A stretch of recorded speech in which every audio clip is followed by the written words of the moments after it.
Hello, ladies and gentlemen, and welcome to the Pittsfield Suns pregame show on the Pittsfield Suns Baseball Network. Here's the first pitch. Hot shot. High fly ball. Deep right field. And this one is gone. A moon shot by Patrick Sullivan.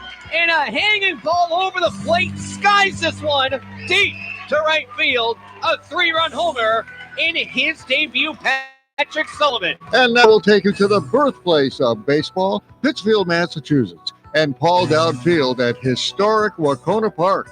Long hole. Leg tails. The 0-2. Hot shot past the diving second baseman Ricciardi. Another RBI single. They're going to round the next runner, and there will be no throw.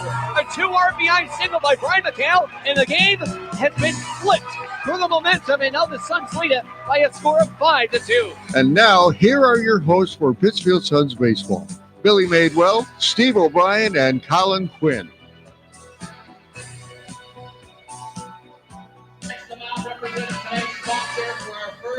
Good evening, ladies and gentlemen, boys and girls, and welcome to beautiful Paul Downfield at historic Wacona Park in Pittsfield, Massachusetts, as the Pittsfield Suns get ready to take FCBL action against the visiting Brockton Rocks.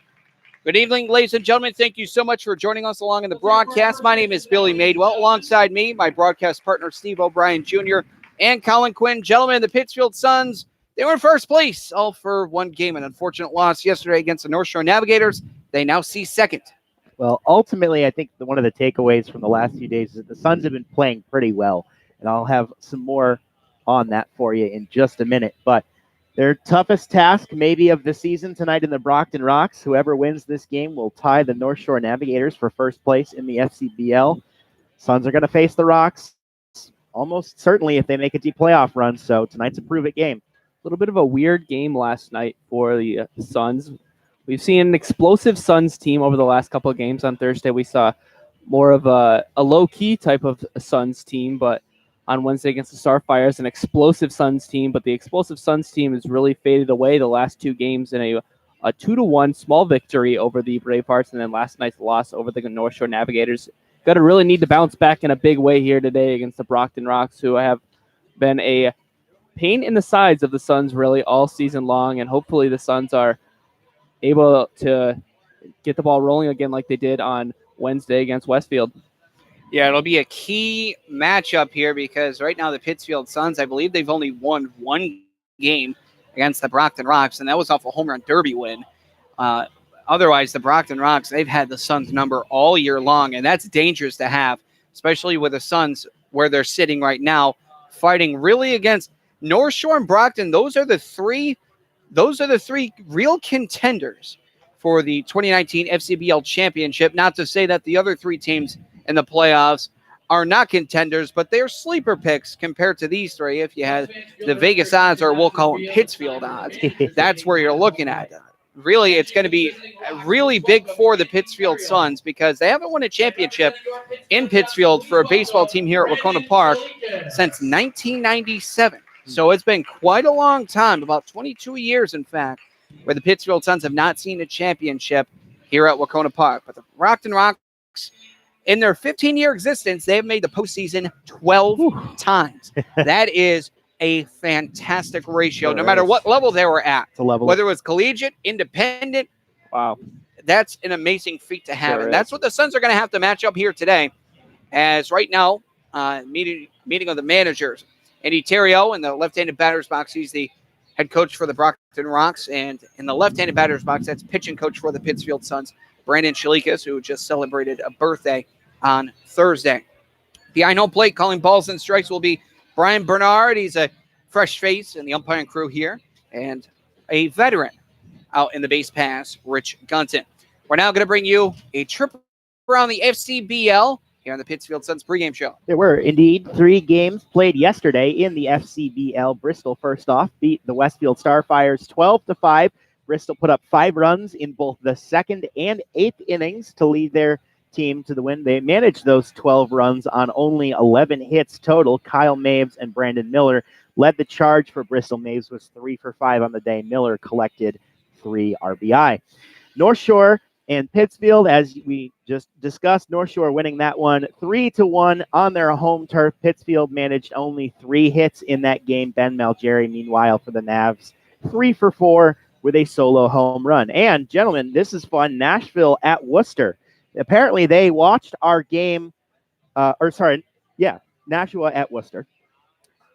Saw our game of the year candidate on Wednesday night and said, okay, we will raise you a 17-16 final score. The Silver Knights put up 7 runs in both the 4th and 6th innings. Worcester put up a 6-run 8th to make it a 1-run deficit.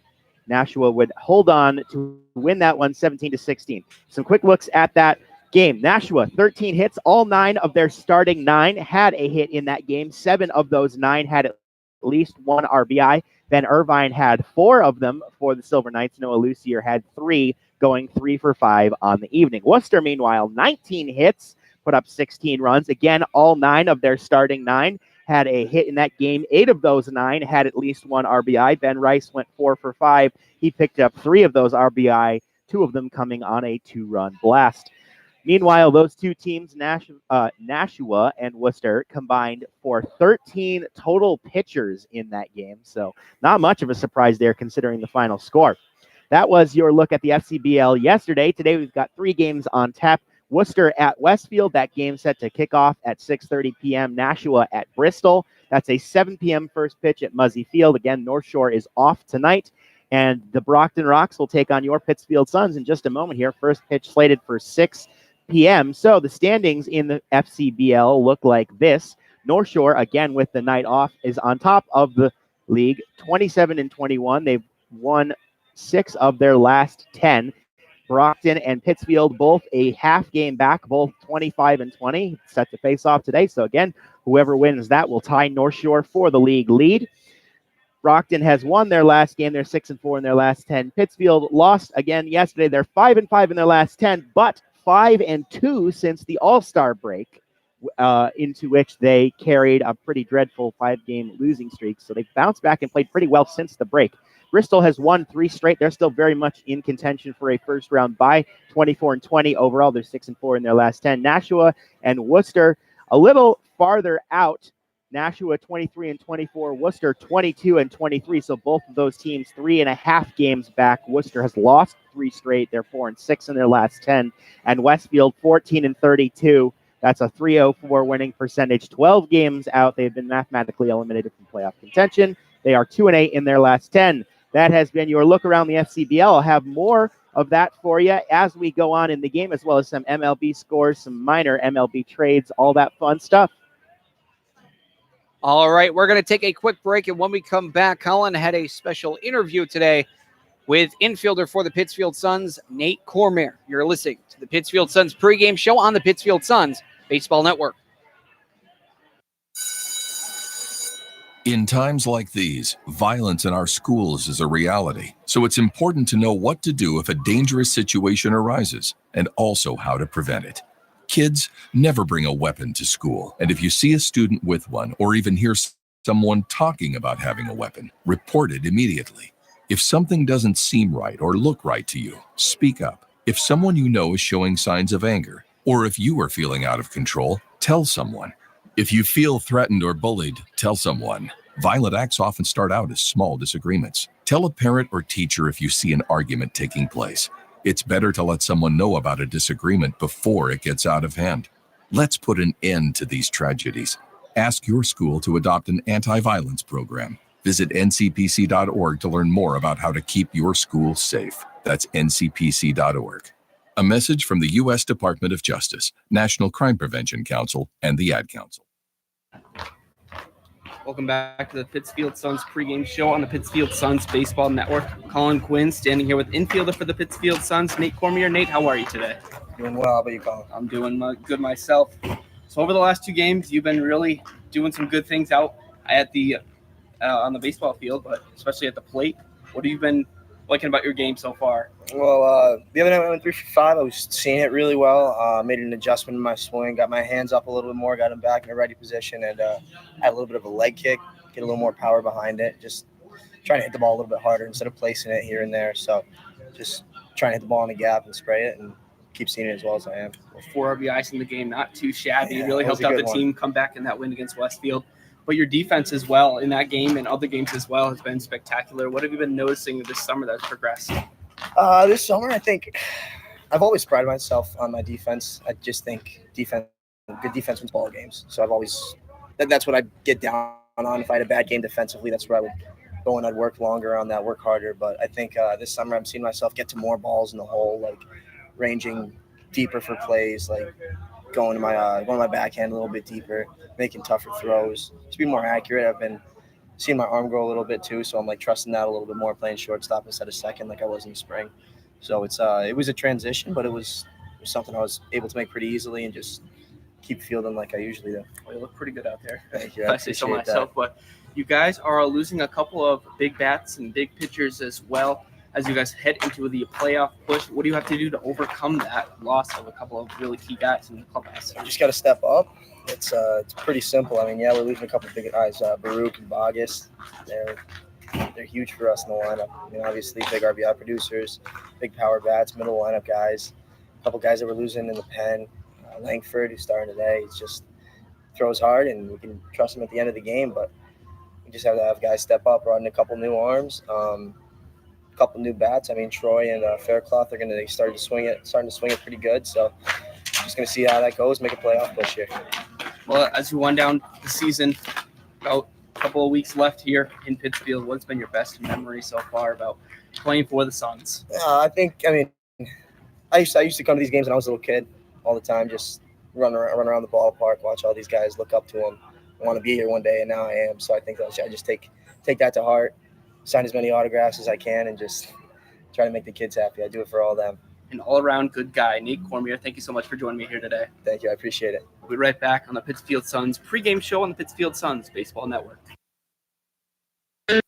They're your friends. They're your neighbors. They're even famous entertainers. They're teachers. Okay, class, settle down. Open your book. They're scientists and astronauts. They're hams. They're 650,000 strong, and they're just like you. Earning your amateur radio license is easy. Just contact the American Radio Relay League at 1-800-326-3942. I have a passion for the environment. That's why I serve in the United States Coast Guard. We monitor commercial vessels, making sure our ports and waterways are safe and clean from oil or other hazardous material. We patrol our fisheries, protect marine wildlife and their habitats. With all we do, it's about protecting America. Were you born ready to protect America? Learn more at GoCoastGuard.com. Sponsored by the United States Coast Guard in cooperation with the Massachusetts Broadcasters Association and this station. Ladies and gentlemen, welcome back to the Pittsfield Suns pregame show on the Pittsfield Suns Baseball Network. The national anthem has been sung. We are all set for Pittsfield Suns baseball as we present to you the starting lineup for the visiting Brockton Rocks. Leading off for the Brockton Rocks today will be the shortstop, number 22, Spencer Smith. Hitting second is the second baseman, number 14, Eddie Hart. The designated hitter bats third, number 7, Gabby Cruz. The cleanup hitter is the first baseman, number 15, Gabe Gioso. Batting fifth, the third baseman, number 8, B.J. Murray. Batting sixth, the right fielder, number 9, Andrew Mara. Batting seventh is the left fielder, number 17, Tommy Kretzler. Batting eighth and sitting behind the plate tonight will be number 32, Mark Goulart. And rounding out the lineup for the Brockton Rocks today is the center fielder, number 5, Mike Sabatine. They'll oppose a right-handed pitcher for the Pittsfield Suns, number 4, Ryan Langford. Langford, arguably one of the best pitchers the Suns have on the staff. 2 starts, 13 appearances. He has a 2-2 record with 2 saves, a 1.77 ERA. In 20 and a third innings pitched, he's given up 22 hits, 7 runs, 4 of them earned, 7 walks to 31 strikeouts. Langford on the mound for the Suns here tonight. Taking a look at the defensive alignment for the Suns this evening. Again, it'll be Ryan Langford taking the hill for the Suns to start off. He'll be caught this afternoon by Jackson Peterson. From third to first across the infield, it's Valenti, Strack, Cormier, and Baruch. And then left to right across the outfield, it's Faircloth, Hughes, and Crunk.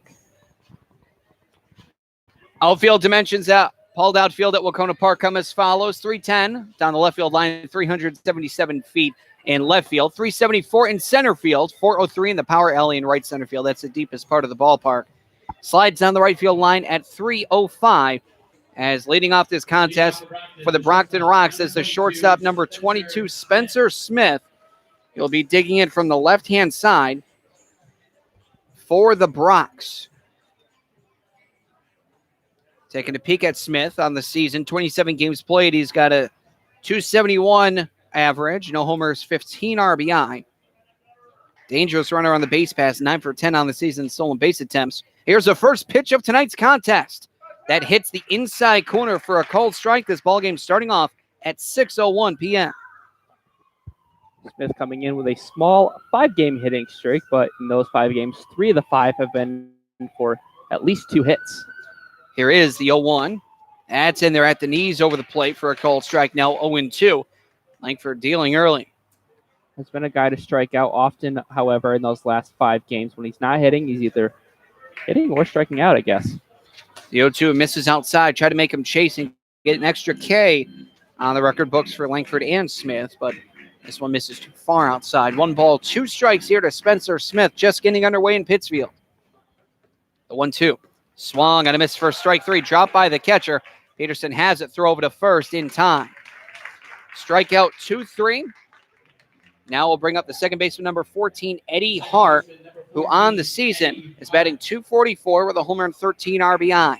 You're listening to Pittsfield Suns Baseball on the Pittsfield Suns Baseball Network. Here at Paul Dowd Field at Wacona Park in Pittsfield, Massachusetts. Billy Madewell, Steve O'Brien Jr., and Colin Quinn here on the call. As right now just getting underway with 1 out in the top of the first, the Pittsfield Suns host the Brockton Rocks. Both teams in second place, 25-20 on the record books and the standings for both teams. First pitch to Hart is up and away, 1-0. Showing off the gas early is Ryan Langford, making his final start of the season for the Pittsfield Suns. Langford with the windup and the 1-0 pitch. This one a slow chopper headed towards third. Goes foul after hit the chalk line. Throw over to first. Would have gotten him. So Valenti able to glove it, but a little bit too late as it shifts foul. And the count goes to 1-1. Smile on the face there of Eddie Hart as Peterson hands the bat off. Again, very commendable to see out of the entire league, really. The amount of sportsmanship that we've seen this year is bar none. No fights, nothing ugly. The 1-1, that misses low. The count now is 2-1. Really no arguments where the bench is clear or not at all. Anything like that. It's very, very respectful, very sportsmanlike. Here's a windup and the 2-1. That hits the outside corner. Good pitch. The count is 2-2. Yeah, I can recall maybe 2 instances all year in which there's been any sort of talk to the umpire in an aggressive way by any means. Here's a windup and the 2-2. That misses just a bit high, maybe letter high, and the count is full at 3-2. Going off that point, I'm pretty sure that we've seen no ejections whatsoever in a baseball game this season at all. So Not here. Just speaks to the sportsmanship of the league. Here's a windup. Langford with the payoff. Swung on a high drive headed towards center. Going back is Hughes on the run. He will reach up and he will accurately make the grab in center. So now 2 gone. And now he'll be the number 3 hitter, number 7, the designated hitter, Gabby Cruz. And for Cruz on the season, he leads the team in average, batting .330, 3 homers, 13 RBI. Cruz was part of the All-Star game on Team Hillies, went 1 for 3 in the game, had a strikeout, but also had a stolen base in the game. Here is the pitch. That one off the end cap, headed towards second. Second baseman has it, throws over to first. The stab is not in time, and that's going to be a base knock there for Gabby Cruz. Just unable to grab that one was Baruch, but that was a hard play for Cormier over at second. Yeah, really, really tough play for Nate Cormier. He had to snag that one going to his right, throw across his body. Didn't get a ton on it. And a nice stretch by Baruch at first, but just can't pick it out of the dirt. Not much blame to go around there on the Suns' part. First baseman number 15, Gabe Gioso, will be in the cleanup spot. Gioso, 274 hitter, big powerhouse hitter, however. 5 homers, 23 RBI. And for active members on the squad, he leads the team in both homers and RBI. Mitch D'Onofrio no longer with the team. Pitch misses low and outside. It's 1-0. I just talked to Nate Cormier about his defense, and he almost came up with a spectacular play to back me up on that. Here's the 1-0. Moves inside this time. 2-0. Gabby Cruz, the catcher, right now DH. He does have some legs on him for a catcher. He's 2 for 3 in stolen base attempts. Not out of the realm of possibility where he might try to swipe second. 2-0. That misses just low below the meniscus line of the knees. The count is 3-0. She also comes in with a small 3-game hitting streak. 4 for his last 12. 4 RBIs in that span. Here's a 3-0 holding all the way, and it's dead red. Count now 3-1.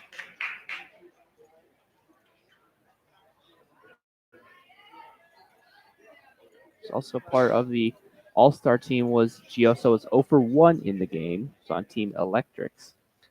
3-1. Hot shot headed towards short. Flip over to second for the easy out. And that'll be the final out of the inning as the side is retired on the fielder's choice. 6-4. In the inning, no runs off 1 hit, no errors, 1 man left.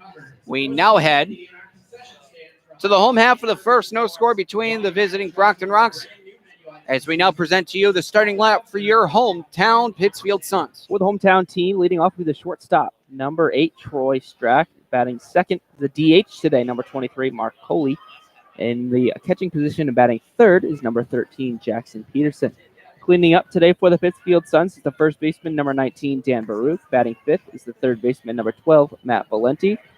In the sixth spot is the left fielder, number 39, Dylan Faircloth. Batting seventh is the center fielder, number 34, Dom Hughes. Batting eighth is the right fielder, number 2, Kyle Crunk. And rounding out the order tonight for the Pittsfield Suns will be the second baseman, my interviewee, number 5, Nate Cormier. And they will oppose the right-handed all-star pitcher for the Brockton Rocks, Nick Sinicola. On the year, he is in 8 appearances, all of them starts. He is 2-0 with a 2.60 ERA, 38-plus innings pitched, giving up 28 hits, 13 runs, 11 of them earned, 18 walks to 58 strikeouts for Sinicola, who is up there, and the strikeouts for league lead as well.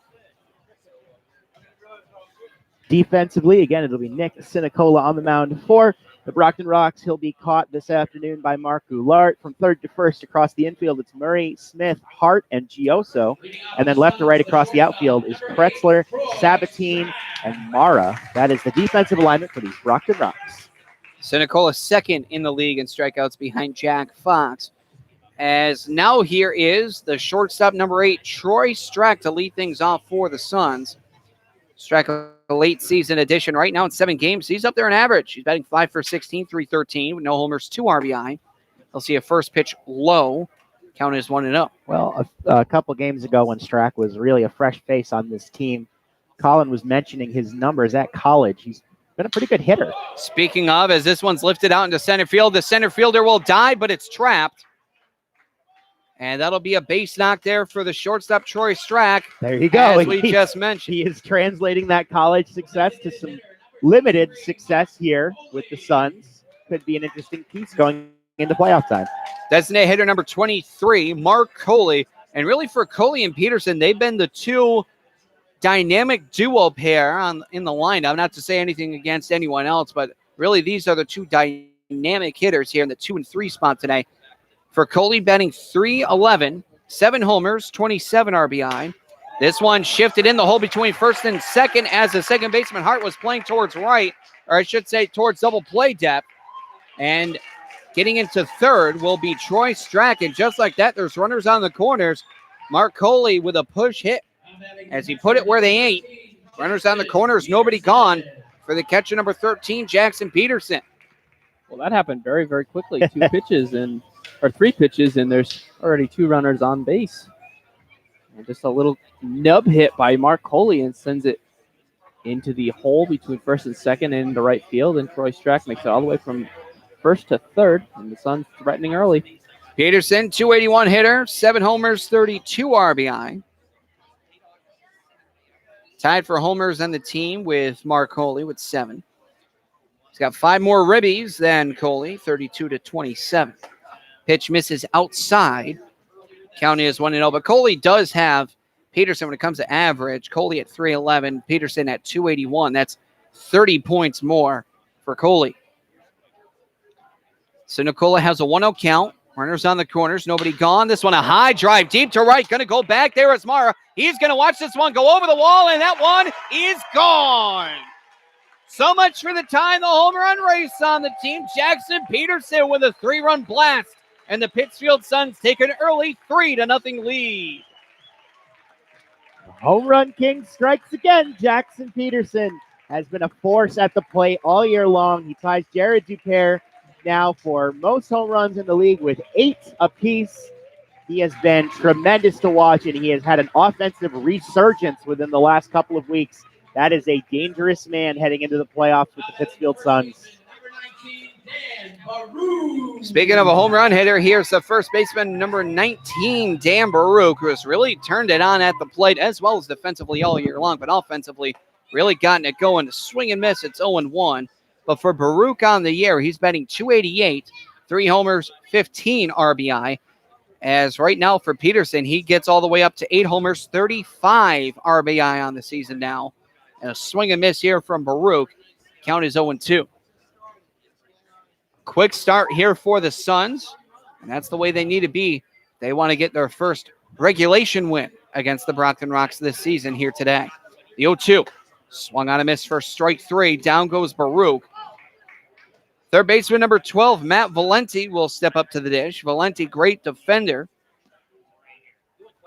He's batting .233. No homers, 4 RBI.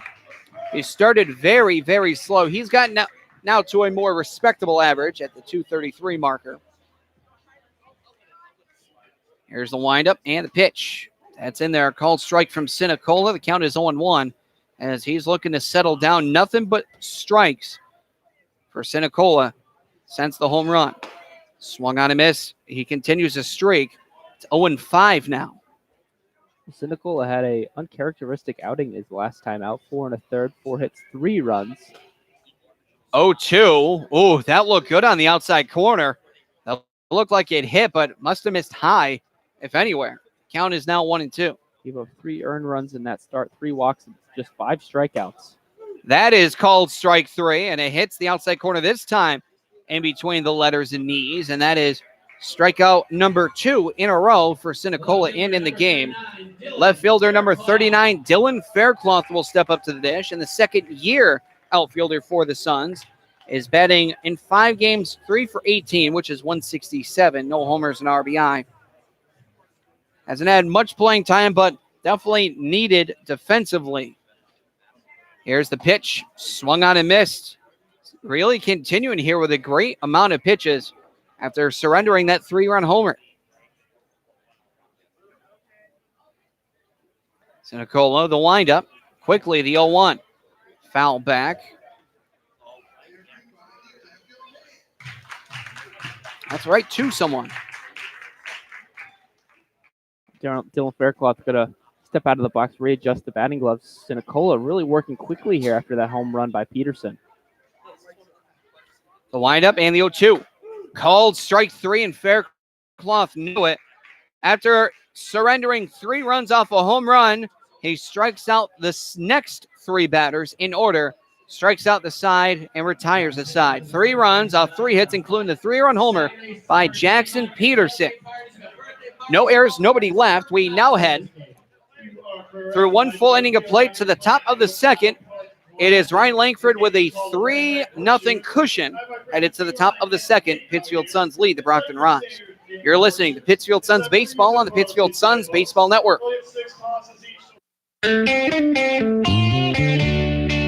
Hi, this is Paul McCartney on behalf of RAD.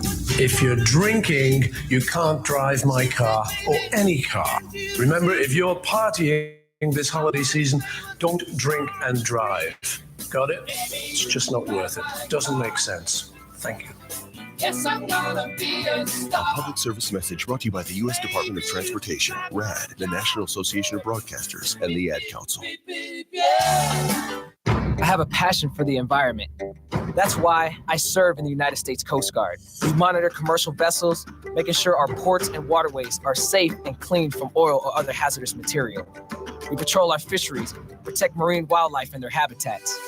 With all we do, it's about protecting America. Were you born ready to protect America? Learn more at gocoastguard.com. Sponsored by the United States Coast Guard in cooperation with the Massachusetts Broadcasters Association and this station.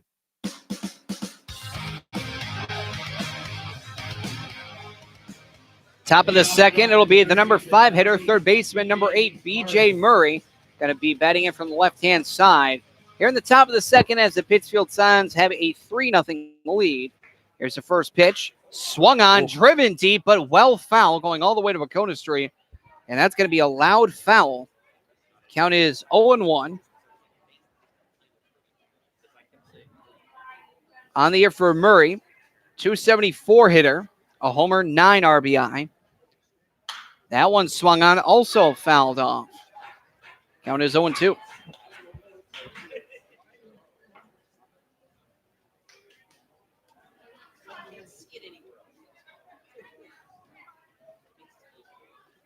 The 0-2, that misses low. So ball 2 strikes on the top of the second. Again, just getting underway. Just over 15 minutes of game time. The windup from Langford, the 1-2. Nubbed off the end of the bat. This one headed to the first base coach's box. We'll go again to 1-2. We've got a couple of flamethrowers on the mound here for both teams. The Rocks with Sinicola and the Suns with Langford. Both can throw extremely fast. This one, yet again, fouled off. Count is now 1-2. Langford has been really, really good this year for the Suns. He's appeared in 13 games, not including the All-Star game, when we surrendered 4 earned runs during that time. That misses low. Now 2-2. He's a reliever through and through, getting the start today in what we expect to be a staff day. Only 2 of his outings this year were greater than 2 innings pitched. And he only allowed an earned run in 3 of his 13 outings this year. He's been really very good out of this Pittsfield Suns bullpen. That one, a check swing headed towards third. Right there is Valenti. Throw over to first in time. An unintended out there for Murray on the swing. Right fielder, number 9, Andrew Mara.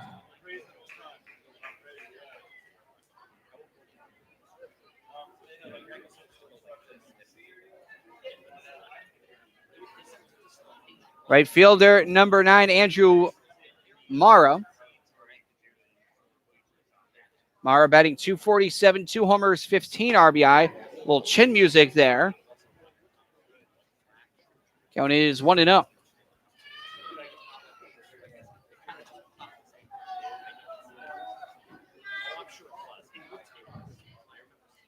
Here's a 1-0. Cut on a miss there by Mara. 1 ball, 1 strike, 1 gone.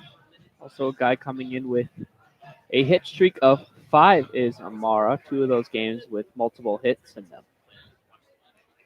1-1 shatters bat past the pitcher. Grabbing this one is Cormier. A flip over to second. And 2 gone. Now the left fielder, number 17, Tommy Kretzler, will step up to the dish. And Kretzler on the year, batting .200, no homers, 5 RBI.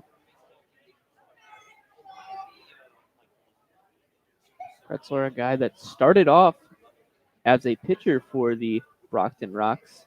Appeared in 3 games, 3.17 ERA, but since has moved to the batter's box. Caught on a miss there from Kretzler, 0-1. Pitched in 11 in the 3rd innings, had 15 strikeouts, 5 walks, gave up 12 hits, 4 earned runs.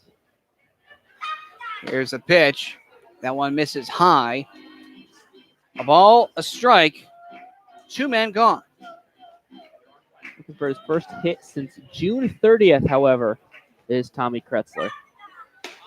Also misses high. This one above the letters, now 2-1. And quite some time since he's been able to hit the ball in play and get a base hit for himself. Had 2 hits against the Starfires on the 30th, but since then, come up empty. That also misses out of the zone. Now 3-1. He's not been walked since that same date on the 30th of June against the Starfires. This one popped up third base side. Shortstop and third baseman going to chase, but they're going to run out of room. It hits a high bouncer off of the bleachers there, and that one goes behind the bleachers. Well, Kretzler puts the ball in play at least for his outs. Only 9 of his 45 plate appearances have been strikeouts. Which is a 200 strikeout average. 9 hits, 9 strikeouts. 200 and 200. The other 600, just regular outs. 3-2. Swung on, fouled off yet again, and once again we'll go to a full count pitch.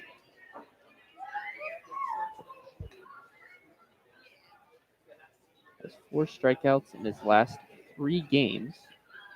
How much of a strikeout player is Mr. Kretzler? Puts the ball in play, but right to where the fielders are, that's for sure. Payoff. Caught on a miss for strike 3. That will end the inning with the second strike on the ball game for Ryan Langford. That's a 1-2-3 inning for the Suns. No runs, no hits, no errors, nobody left. We now head through 1.5 to the bottom of the second.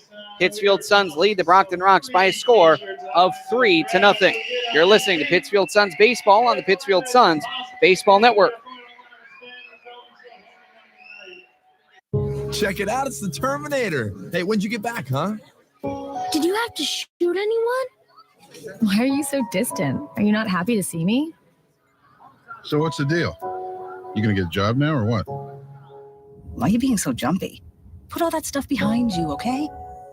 No one knows what it's like to come back from Iraq or Afghanistan unless they were there. Join other veterans at communityofveterans.org because we know where you're coming from. Brought to you by Iraq and Afghanistan Veterans of America and the Ad Council. You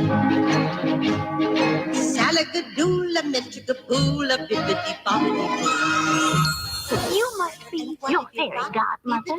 Yes. It doesn't take a fairy godmother to tell you that the right fit means everything. Good heavens, child.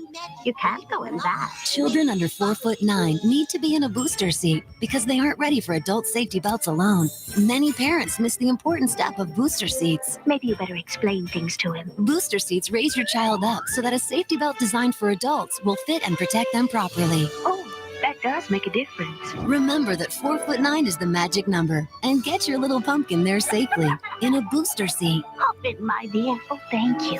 And like Cinderella, you can live happily ever after. It's like a dream. A wonderful dream come true. For more information, visit boosterseat.gov. This has been a message from the U.S. Department of Transportation and the Ad Council.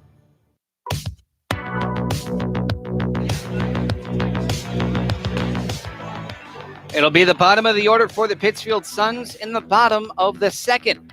Starting with the center fielder, number 34, Dom Hughes. Hughes on the air, great defender offensively.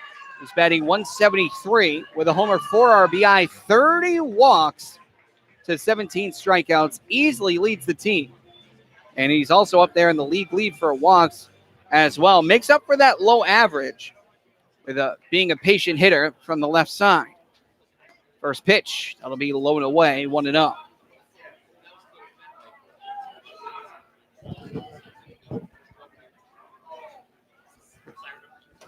Actually, right now he is 4th in the league with 30.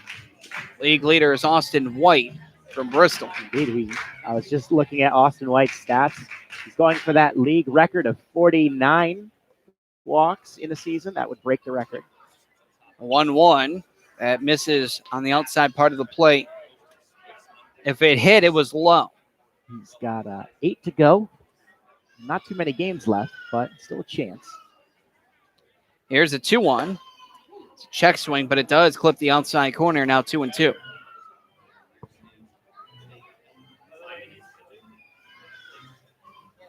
Sinicola grabbing the sign. Will set. And the wind, the 2-2. Fouled back. Way back.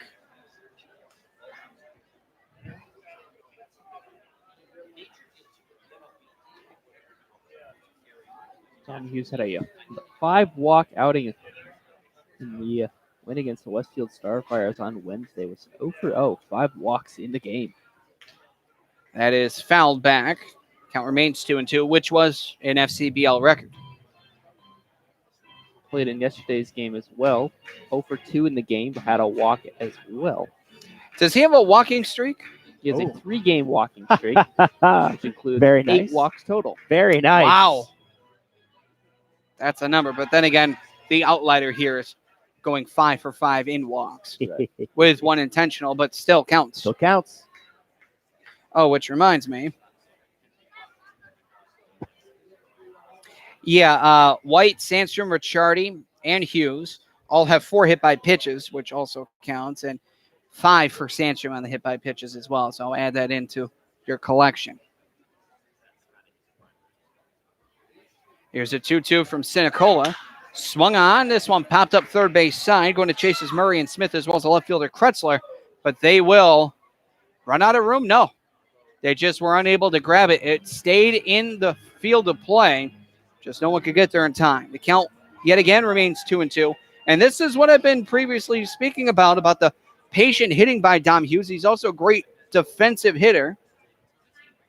Really getting a lot of pitches in against really any pitcher, elite or otherwise. Once again, we'll go to a 2-2 count. This is the 8th pitch of the plate appearance. And that is called strike 3 as it does hit the outside corner. 4 strikeouts in a row for Sinicola following the 3-run homer by Jackson Peterson. So bring up the right fielder number 2, Kyle Kronk. Kronk on the season, batting 197. No homers, 3 RBI.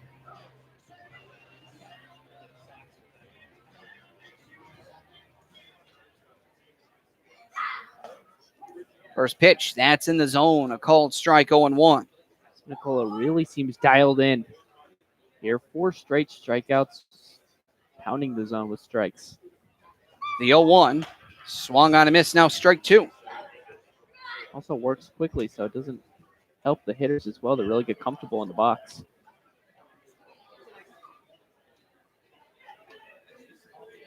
Here's a line, the kick, the 0-2, cut on a miss for strike 3. 5 strikeouts all in a row. 3 looking, 2 swinging, and here comes the second baseman, number 5, Nate Cormier. Cormier on the air, 200 hitter. No homers, 18 RBI. Strikeout high in the season for Nick Sinicola. 11 came against, Pittsfield Suns. Here's a windup. First pitch, fouled off. On a bullet, no less. Yes, it was. And it goes right back to a young fan in blue. Somehow that one hit off the tree there. Here's the 0-1 from Sinicola. Breaking ball. This one slapped, headed towards short. Forehand stab. Smith throw in time, and that's going to end the inning. In the inning, it is a 1-2-3 inning. No runs, no hits, no errors, nobody left. Through 2 full, now to the top of the 3rd. Suns lead it 3-0 over the Brockton Rocks. You're listening to Pittsfield Suns Baseball on the Pittsfield Suns Baseball Network.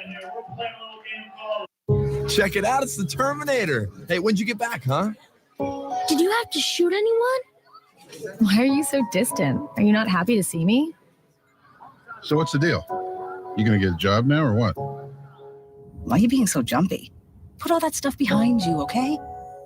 No one knows what it's like to come back from Iraq or Afghanistan unless they were there. Join other veterans at communityofveterans.org because we know where you're coming from. Brought to you by Iraq and Afghanistan Veterans of America and the Ad Council. Did you know the 3rd leading cause of fire deaths for older adults is cooking? Hi, I'm Rob Neal from the United States Fire Administration with important fire safety tips for seniors.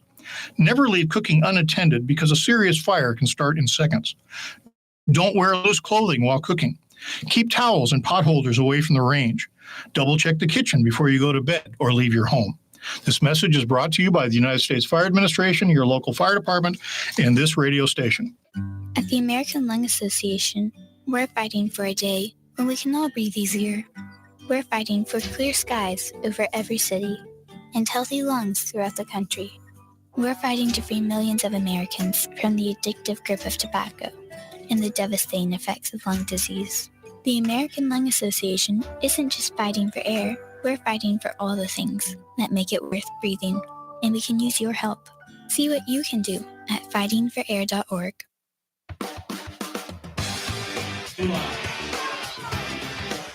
Top of the third, and now will be the 8-9-1 hitter, starting with a catcher number 32, Mark Goulart.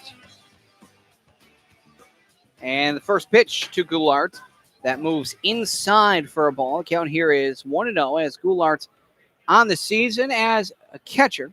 He's batting 177, a homer, 10 RBI. Here's a windup from Langford, and a 1-0. High drive deep to center. Going back is Hughes. Further back, he'll try to get underneath it, and does on the run. 5 feet in front of the wall with a fantastic out in center. Yes, indeed. He's had to go a long way for that one. That was a well-hit ball by Mark Goulart, but fortunately for the Suns, stays in the yard. Now the final man to step up to the plate for the first time, center fielder number 5, Mike Sabatine. Sabatine, a .259 hitter on the year, a homer, and 11 runs batted in. Here's the first pitch from Langford. Breaking ball, that misses outside, 1-0. Riding a small 4-game hitting streak is Sabatine. 2 of those games with multiple hits in them. Here's a pitch. Beautiful pitch on the outside corner. A ball, a strike, and a man gone. Sabatine hasn't recorded an RBI since July 1st. This one misses outside. Now 2-1. That was a game he recorded 6 RBIs in. He was 5 for 5, 4 runs, a triple, a home run, 6 RBIs, and a win against, well, the Pittsfield Suns. 2-1 is cut on and missed. 2 balls, 2 strikes. 33 strikeouts on the season for Sabatine, 81 at-bats. This one fouled back. We'll go again to 2-2. That has a little bit of speed on the bases as well, 4 for 4. Full base in July 19th in a win. This is low and outside. Now the count full, 3-2. Tough pitch for Langford. He almost got Sabatine to chase on that one, but not quite. Full count. This one a slow chopper headed towards third, glove by Valenti. Throw over to first in time. 2 gone, and now the top of the order for the second time. This is Spencer Smith. Struck out swinging last time up. That's a nice play at third there by Valenti. If he lets that one go to the shortstop Strack, they may not have a chance to get Sabatine at first. That's a tongue twister, huh? Yeah, really. Shortstop Strack. Say it 5 times fast. Shortstop Strack. Oh, there we go. That's fine. That's once, though. Yeah, fair enough. Langford will fire against the lefty, who will swing and foul that back.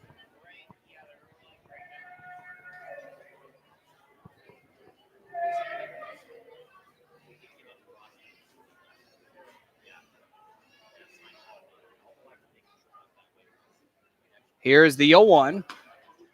Oh, does hit the lower outside corner just at the knees somehow. Was a little bit of a late strike call, but Spencer Smith not happy with it. But so it goes. Very close. We carry on. Here's the 0-2. Just misses outside. And now the count 1 ball, 2 strikes. Guy that strikes out about once a game, 26 strikeouts in 27 games played. He already has 1 strikeout here today as Smith. Now the 1-2 swung on, fouled off. And we'll go again to 1-2.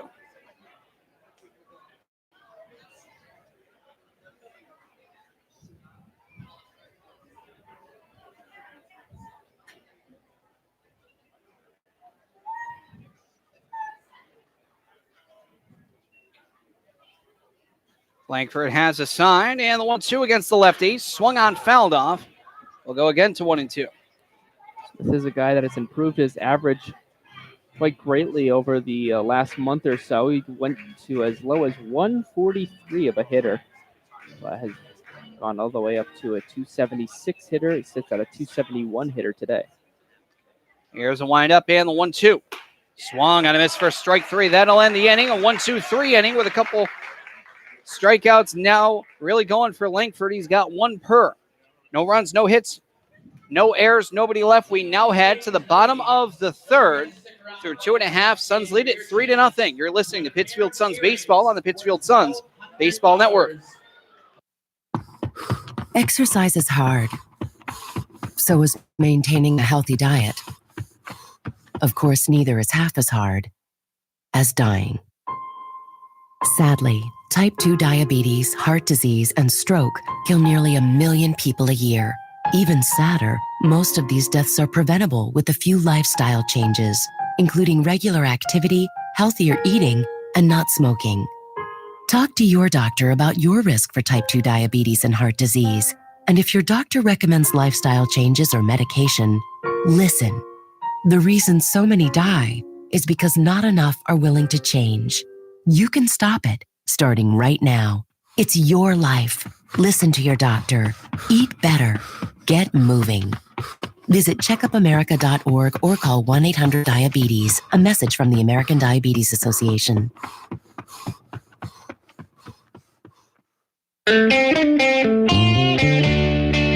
Hi, this is Paul McCartney on behalf of RAD. If you're drinking, you can't drive my car or any car. Remember, if you're partying this holiday season, don't drink and drive. Got it? It's just not worth it. Doesn't make sense. Thank you. Yes, I'm gonna be a star. A public service message brought to you by the U.S. Department of Transportation, RAD, the National Association of Broadcasters, and the Ad Council.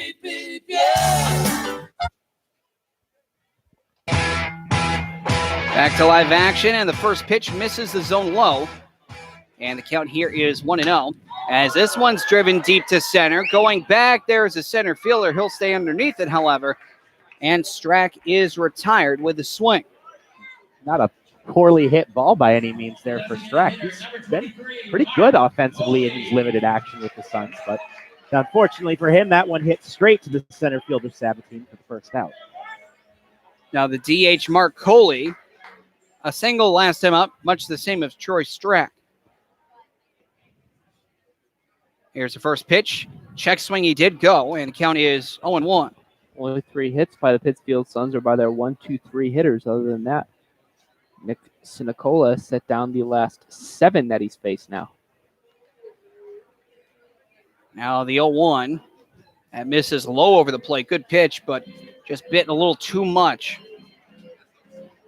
A ball, a strike. Here's a windup and the pitch.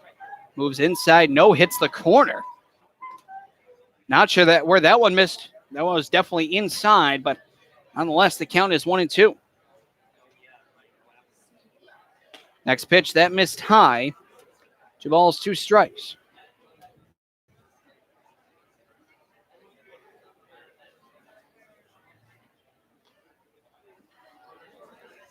Sinicola, the wind, and the 2-2. That one also misses high. Coley will now have a payoff pitch upcoming.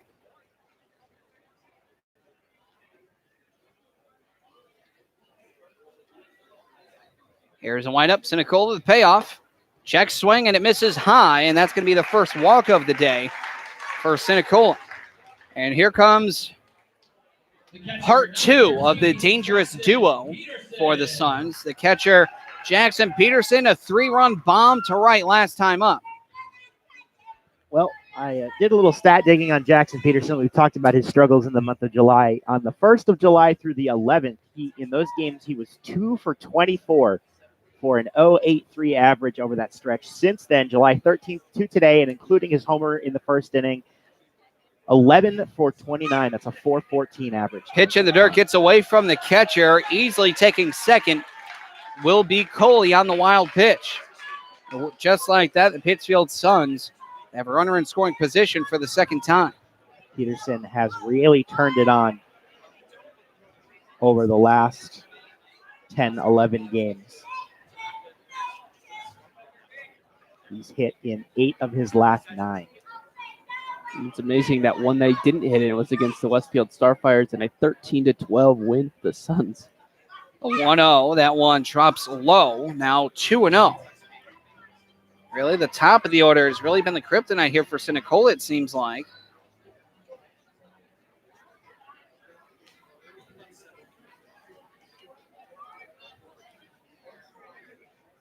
Sinicola sets from the stretch, the 2-0. Misses low, now 3-0. Looks like Nicole's being extra patient here with Jackson Peterson. Already hit the 3-run homer off of him. Not giving him anything really to swing at here.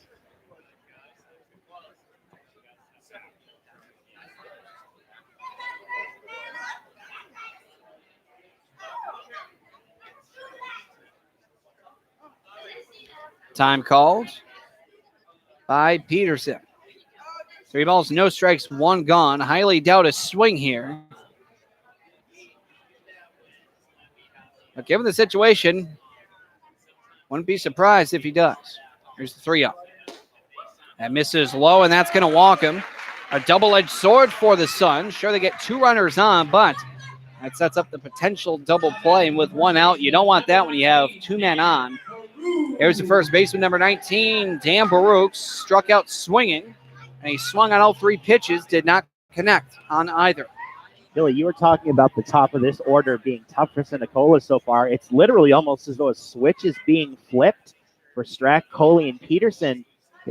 They can do no wrong, and then all of a sudden, one time through the lineup, Sinicola is on for the rest of the lineup. First pitch, beautiful curve, as this one gets in the zone, thigh high, 0-1.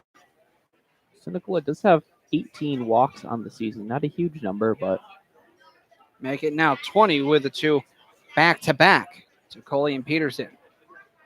The 0-1, that's fouled back, and a good double stab there by Matt Valenti.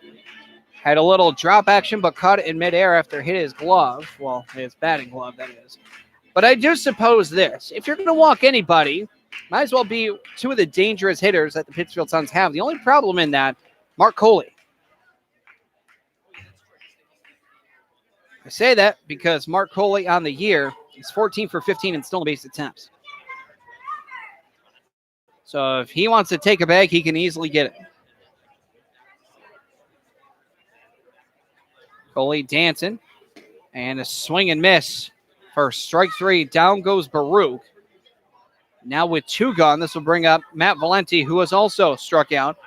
Actually part of that 5 in a row marker by Sinicola back in the first and second. And now that marks 6 for Sinicola.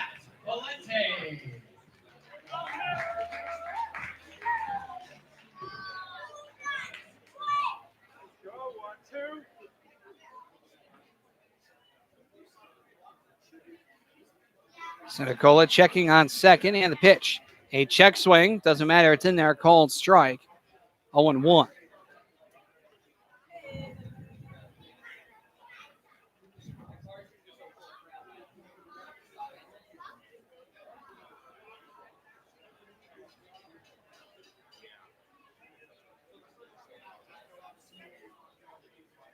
Here the 0-1. Ooh, where did that miss? Look good on the lower outside corner. Really not sure where it missed, but nonetheless, it's 1-1. Suns get a break there. Definitely. That was right over the outside corner. Perfectly placed there by Sinicola.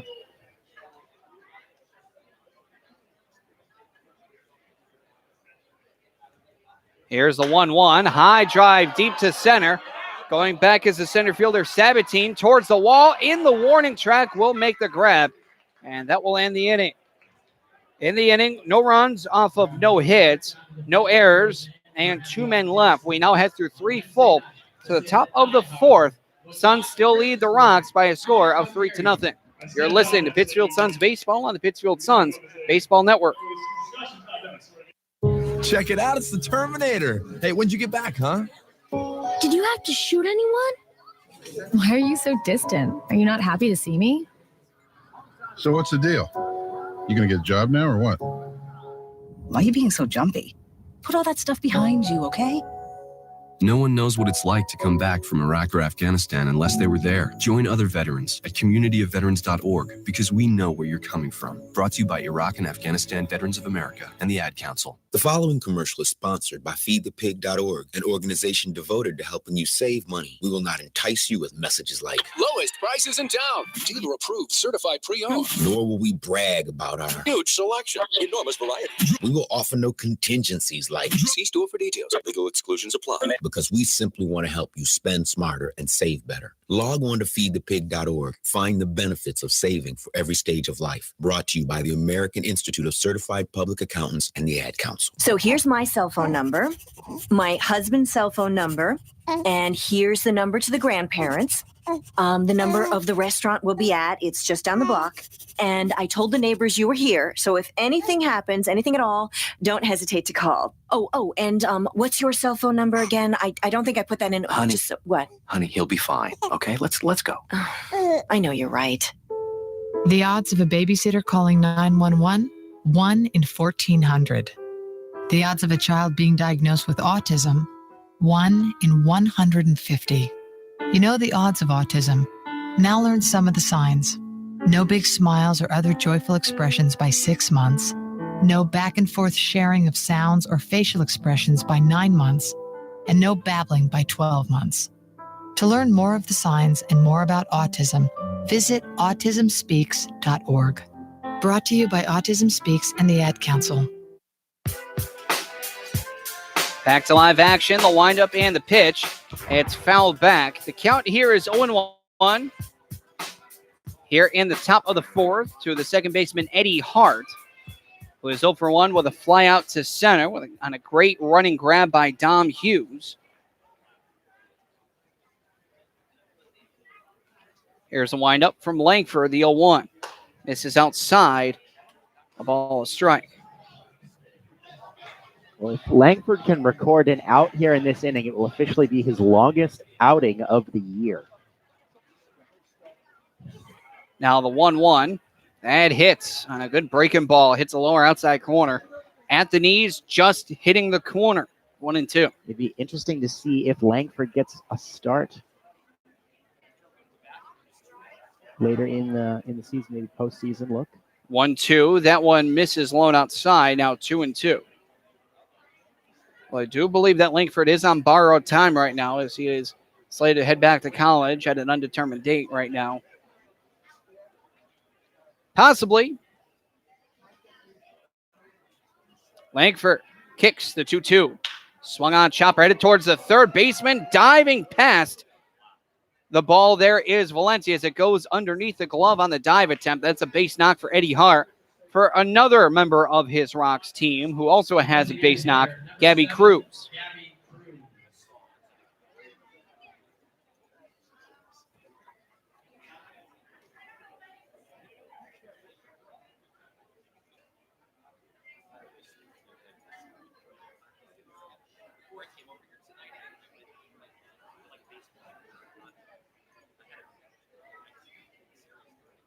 From the stretch is Langford. First pitch. Misses low and in. Good stab there by Peterson. 1-0. Well, the sun has settled behind pretty much the only cloud currently in the sky. Not much along the horizon. We will expect a sun delay sooner rather than later. Here's a pitch. That one misses above the letters. Now 2-0.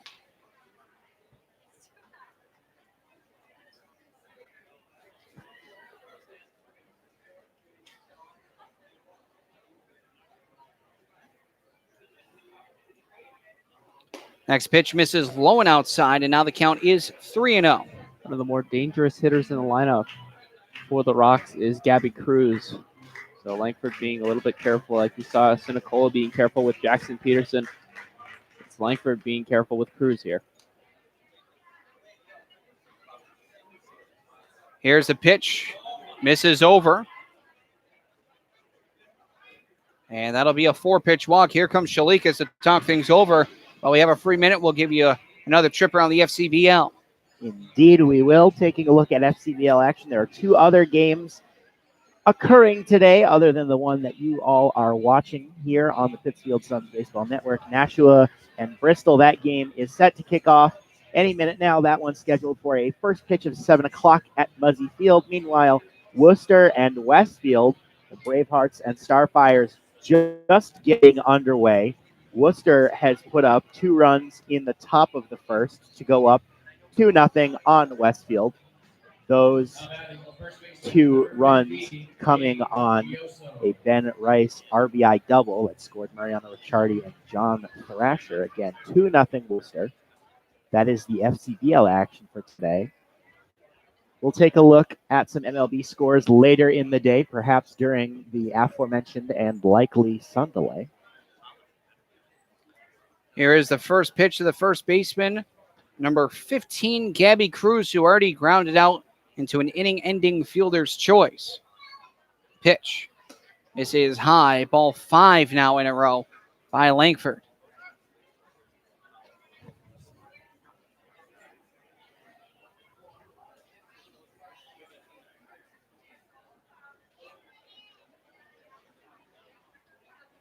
Here is the 1-0.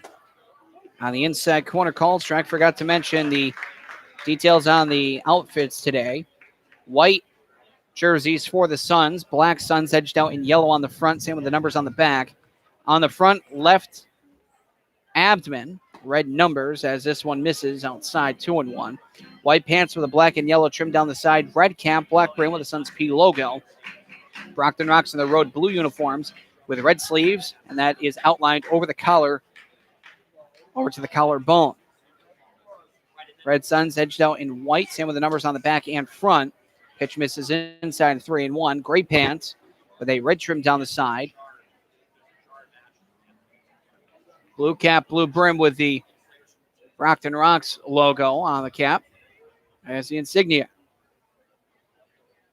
Here's the 3-1. This one, hot shot past the third baseman. Valenti going into left field. The left fielder has it, and they're going to hold up the runner. Throw to come in easily, gunning the runner down there would have been Faircloth. That's a base knock, which loads the bases. And now you're in a dangerous situation. The bases are loaded and nobody gone. Third baseman number 8, B.J. Murray. The third baseman number 8. Suns here, a wise move would be to turn and trade 2 for 1. Unless it's a sharply hit ground ball to the corner infielders, then more than likely they'd throw home.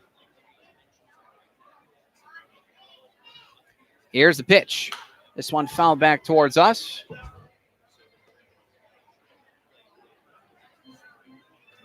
Well, we'll see how long Ryan Langford is held in there. Definitely some action going down in the Pittsfield Suns bullpen. Looks like one of the newer guys for the Suns, Robbie Cobb, is starting to throw. Is a fresh face for the Suns. See him for the first time. Here's the 0-1. That misses upstairs. Now 1-1. Eddie Hart over at third base taking a little extra jump over there. Trying to get in ahead of Ryan Langford. Throwing a lot of balls here recently. Now the 1-1. Misses upstairs. Now 2-1. You can't put Murray on the base paths by a walk.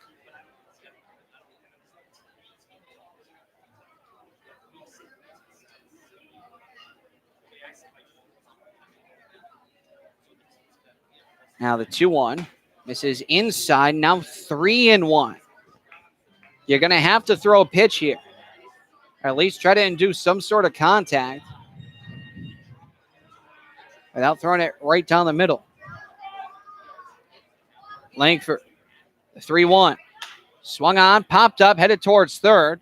Going to chase his Valenti, and he will make the grab, just able to make the grab 2 feet away from being a foul ball out of play, because it would have hit the lip of the dugout.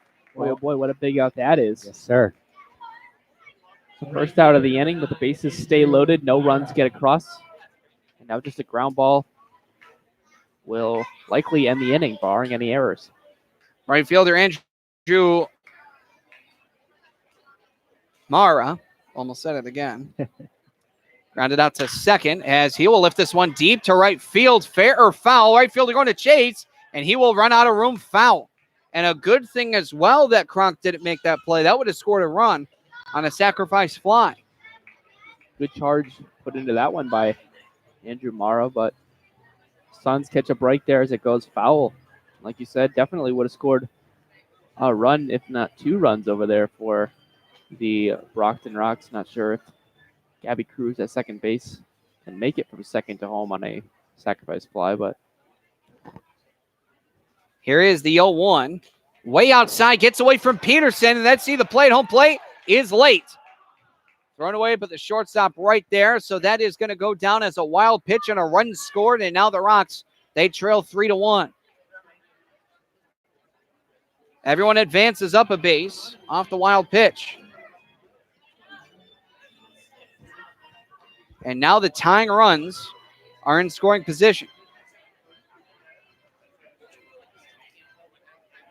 well, not an ideal situation for the Pittsfield Suns. Alex, the bat boy for the Suns, getting a quick round of applause. 1 ball, 1 strike, double play ball, conventional that is gone. As this one's a hot shot towards short. A play will go. Let's see. The tag is applied. He should have threw home. A run comes in on the fielder's choice. 6 unassisted. It's now 3-2. He should have threw home. Left fielder, number 17, Tommy Kressler.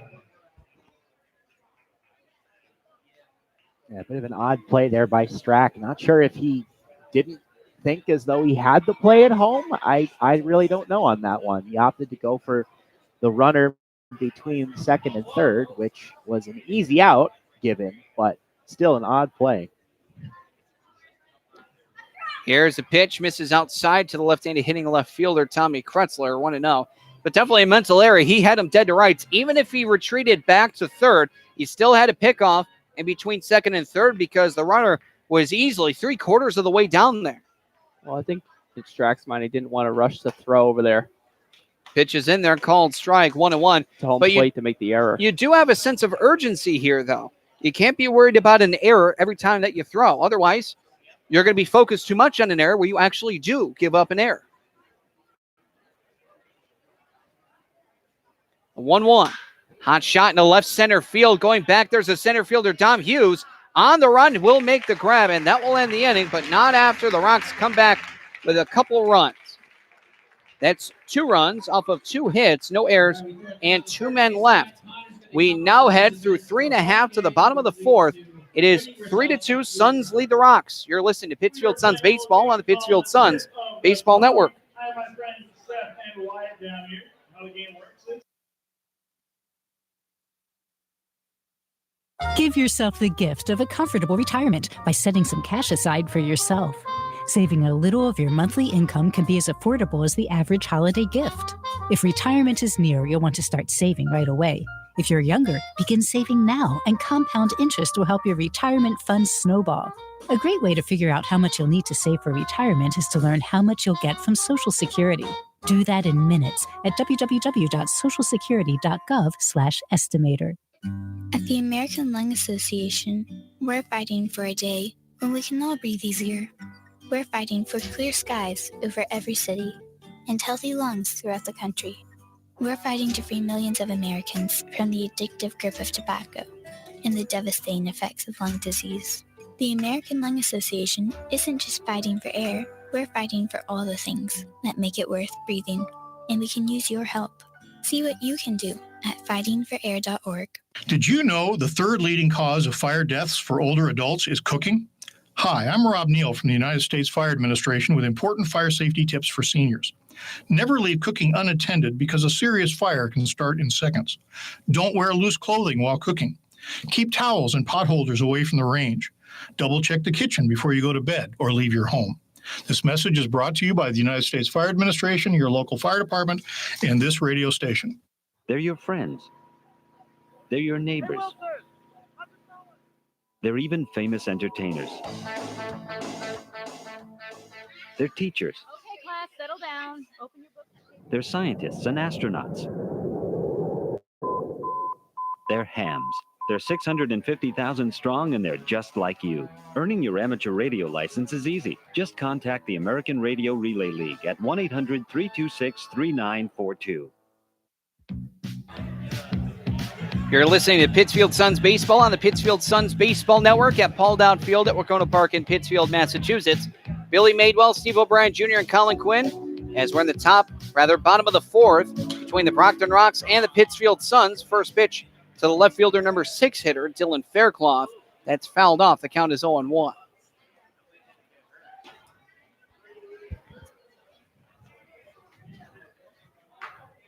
Sinicola, only a couple hiccups, including a 3-run homer given up and then back-to-back walks last inning. Otherwise, been dynamite. As that one is swung on and missed. Now it's 0-2. 6 total strikeouts here for Sinicola.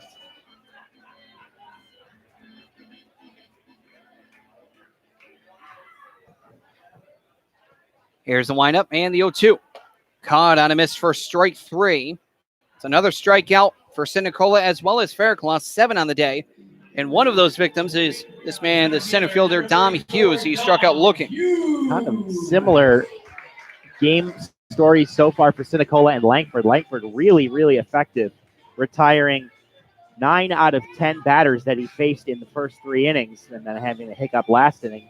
And then Sinicola giving up a 3-run homer in the first and then striking out 5 in a row. Here's the first pitch. Caught on a missed for strike 1. A rare first pitch swinging there is Dom Hughes. Usually likes to take the first pitch and see a couple before he starts swinging, but hacks the first one here. Here's a windup and the 0-1. This is up and away. Count now is 1-1.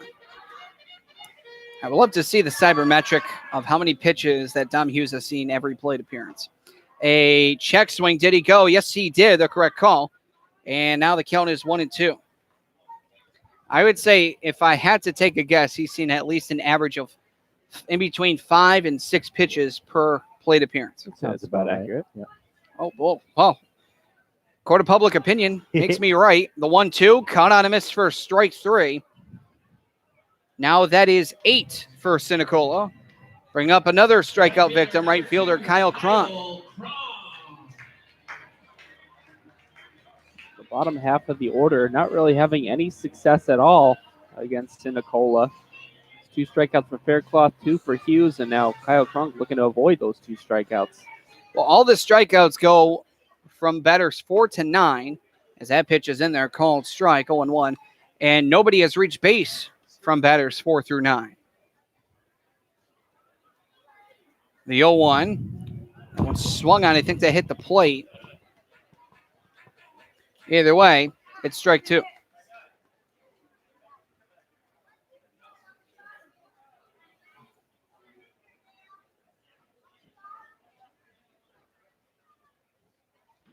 The high kick, the 0-2, fouled way off. And where did that one? Oh, it did hit the fencing there. Yep. We'll go again to 0-2. Well, 35 2/3 innings at the University of Maine, where Sinicola pitches, he had 35 strikeouts, so 1 per inning. He did have a 6.81 ERA. It's not showing that whatsoever here with Brockton at all. The 0-2 misses upstairs on a breaking ball that did not break.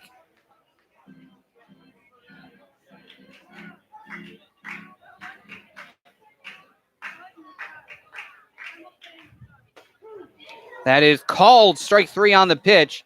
Down goes Cronk, and yet again, striking out the side is Sinicola.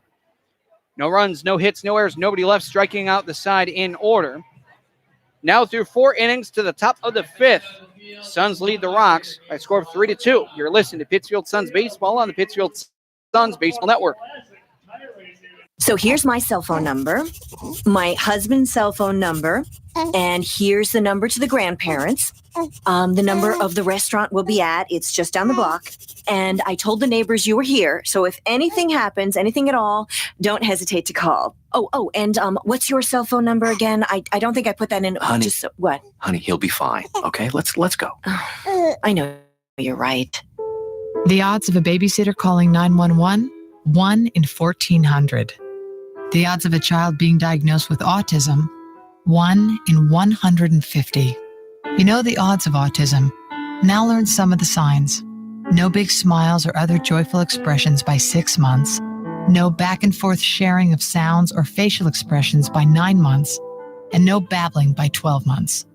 To learn more of the signs and more about autism, visit autismspeaks.org. Brought to you by Autism Speaks and the Ad Council.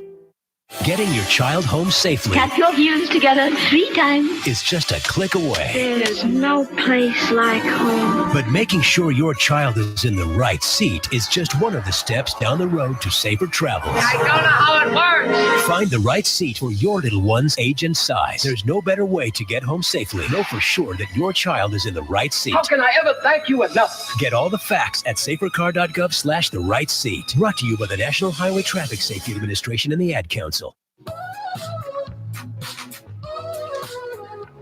There's a new pitcher in the ball game for the Pittsfield Suns, which is number 40, right-handed thrower, Robbie Cobb.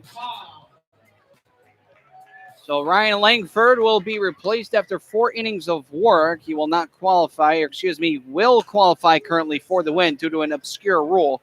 He was scheduled to only pitch a minimum amount of innings and split time with Robbie Cobb. So we'll see if Langford will be able to qualify for the win off that obscure rule.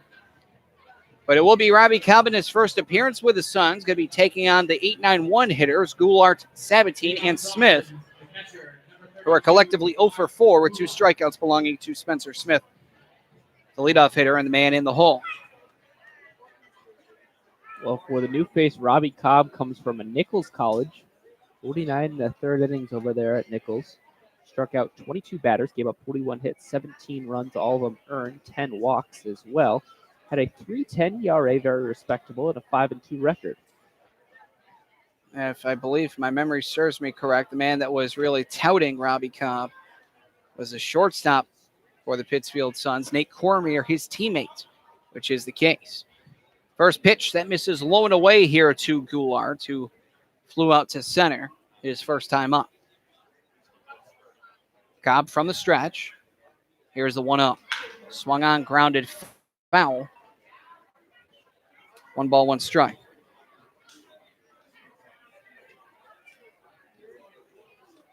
Robbie Cobb started a game against Salve Regina University, went 8 innings, giving up just 1 hit in the game.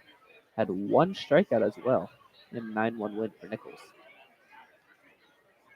With an odd, the 1-1 from Cobb misses upstairs.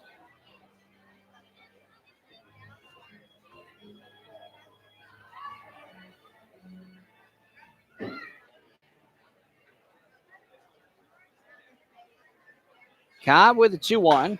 Swung on yet again, fouled off third base side. Right over to Andy Terrio, the third base coach. We'll go to 2-2. Cobb also was perfect in the field, fielding percentage. No errors on the season. Pretty good fielder himself. Here's a 2-2. Swung on, it headed towards short. Forehand glove by Strack. Running throw and got him over at first with a snare from Baruch. 1 gone.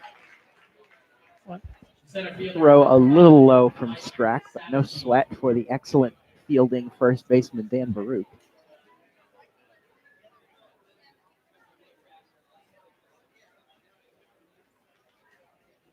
So now it'll be Mike Sabatine, who grounded out to third last time up.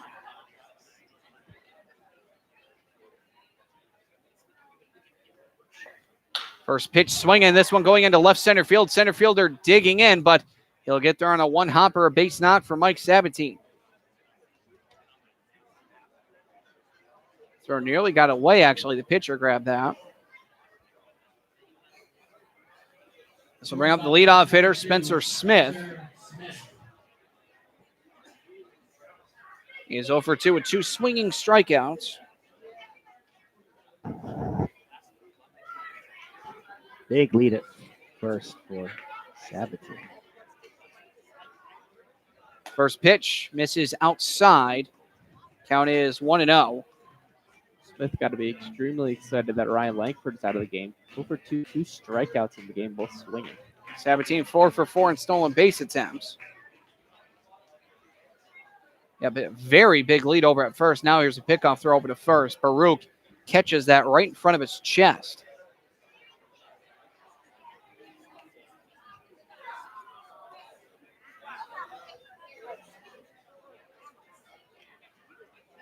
Here's the 1-0. Swung on a miss there from Smith. 1 ball, 1 strike.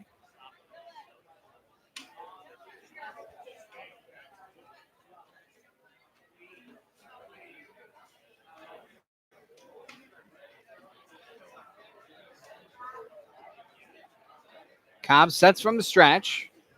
Pickoff throw back over to first.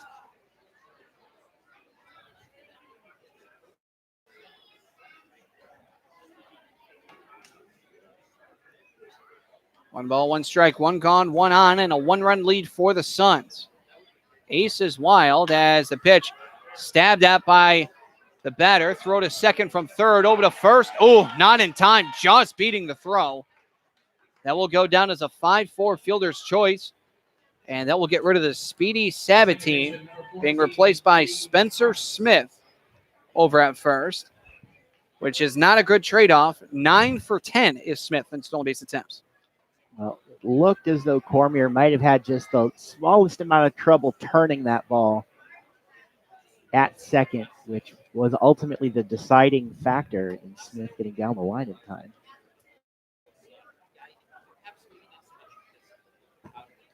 It was the de facto smoking gun there, you're right.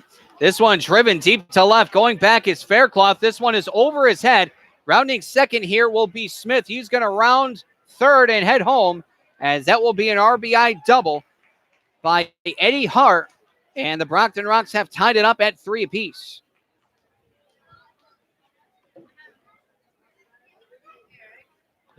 Full of smoked out there to left field. Looks like Dylan Faircloth out there kind of lost it in the sun maybe for a second. Didn't really have a chance at catching the ball. But a nice piece of hitting there by Eddie Hart. This game is tied just like that.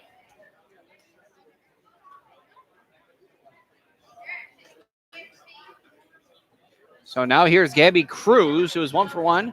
Reached base both times. A walk and a run scored last time up. This one a slow chopper headed towards short. Strack has on a weird hop. So over to first in time. That will end the inning, but not before the Rocks can tie it up. 1 run off of 2 hits, no errors, and 1 man left. We now head through 4.5 to the bottom of the 5th. It's a tie ball game once more.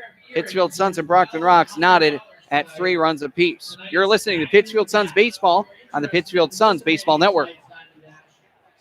Do you suffer from the heartbreak of brain rot, feeling bored, sluggish, listless, not had a new idea in days, using electronic gizmos without a clue why they work? Now there's help. Ham radio, guaranteed to stimulate your corroding neurons and open a whole new world of excitement. To learn more about ham radio, go to helloradio.org. Side effects of ham radio usage include mental stimulation, desire for education, new career paths, understanding of technology, and cases of addiction have been reported. If you experience any of these symptoms, you're welcome. Ham radio. It's not your granddaddy's radio anymore. Hi,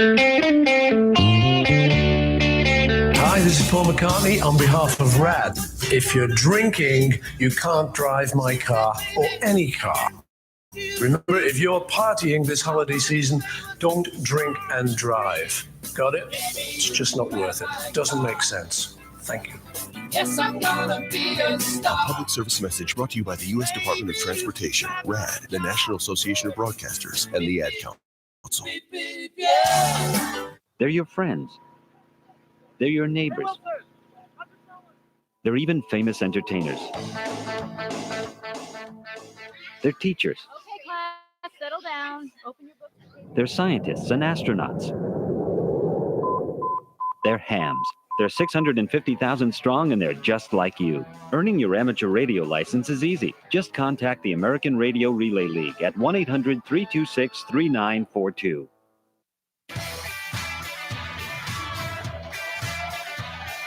Nine 1-2 hitters due up here in the bottom of the 5th, or should I say second number 1 hitters due up in the inning, starting with second baseman Nate Cormier. A first pitch that misses inside and low because Sinicola slipped off of the mound. He says he's all right. Count is 1-0. He just lost his footing, slipped and tripped, and fell off the mound. He still delivered the pitch legally, but it missed out of the zone, as you would expect in a situation like that. Count is 1-0. That misses low, now 2-0.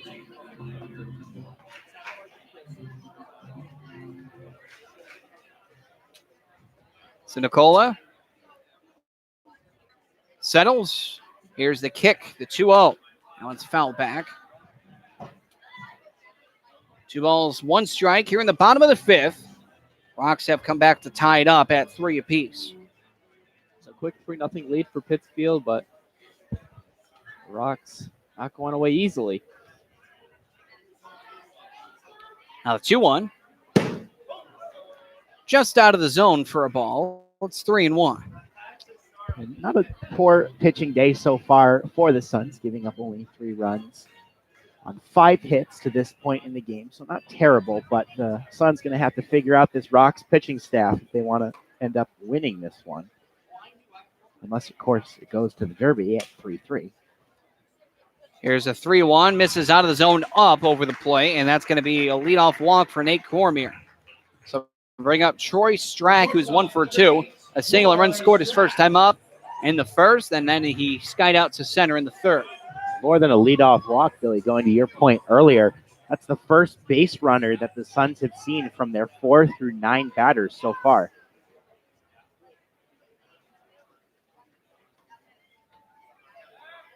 Pickoff throw over to first, back in safely. Cormier on the season, he's only attempted twice a stolen base. He has split the difference at 1 each. Stolen successfully and stolen unsuccessfully. Pitch misses high. 1 ball, no strikes, nobody gone in the bottom of the 5th, 3-3. Rocks Suns. 5 hits to Brockton, 3 hits for Pittsfield. Good beat out there for Cormier. Another pickoff throw over to first, back in safely. First baseman Gioso trying to sell it, but nowhere was that near close.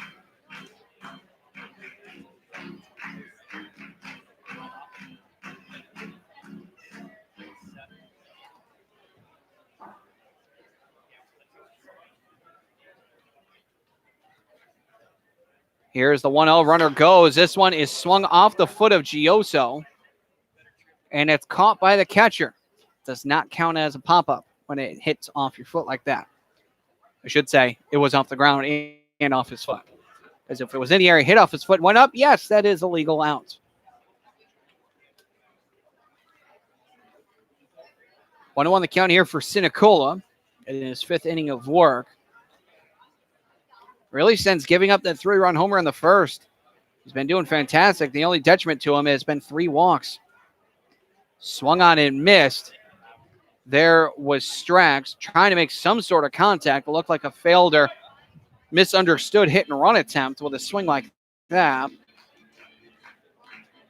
Not a good swing there by Strack. Not sure if he missed a sign there. Maybe it was a hit and run, but the runner wasn't running. So he just kind of. Or the batter misinterpreted as well. Also. Pickoff throw to first. Again, back in safely. There's Cormier. The only thing that he'll have to deal with negatively is the bleach on his jersey following the baseball game. Here's the 1-2. Swung on and missed again. This is for strike 3. And that, I believe, is double digits in strikeouts in the ball game for Nick Sabatini. And his career high, or I should say season high, is 11, which was against this very same Pittsfield Suns team. And he's 1 strikeout away of tying that. He'll have to try to get it against the designated hitter Mark Coley, however. It was 1 for 1 with a single, run scored, and a walk.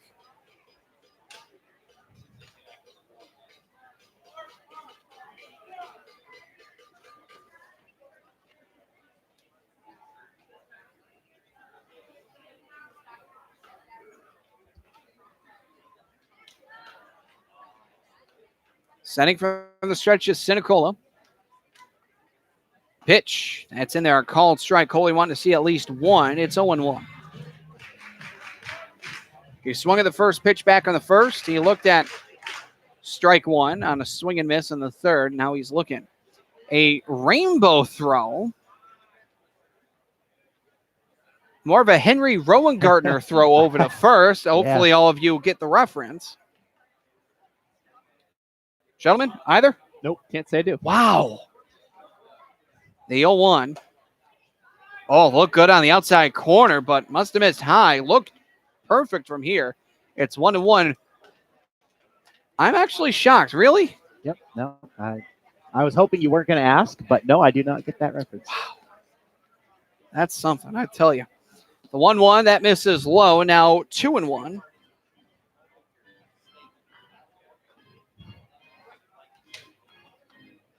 I'm really shocked.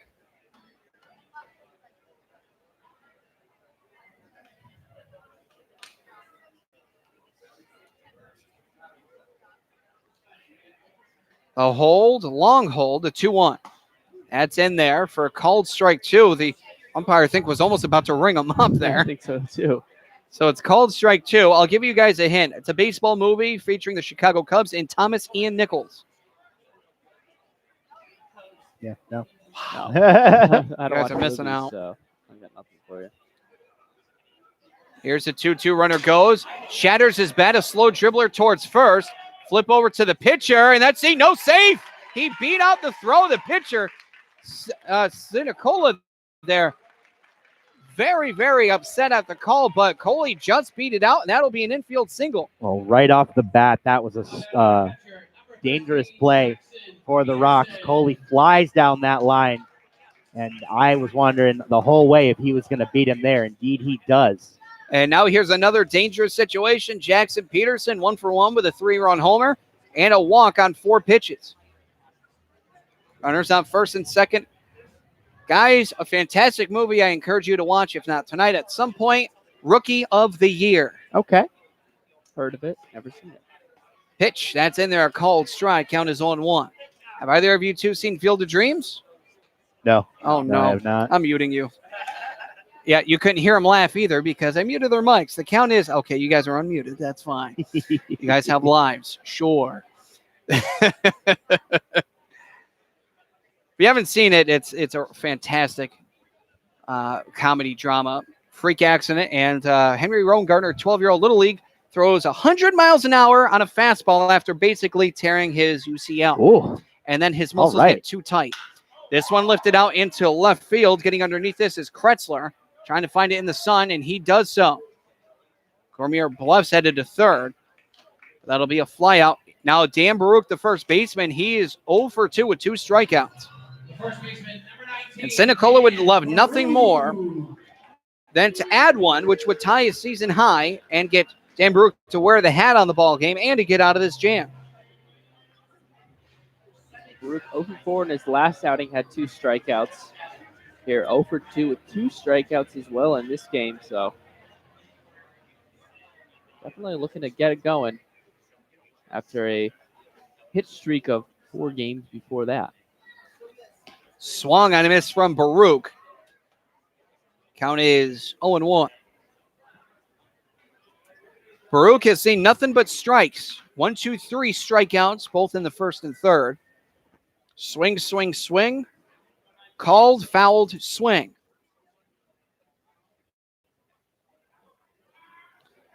The 0-1, that's in there for called strike 2, and now it's swing and called.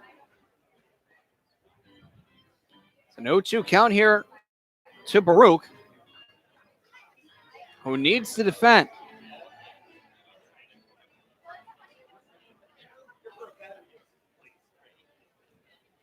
Sinicola sets from the stretch. The kick and the deal as the runners go. This one chopped.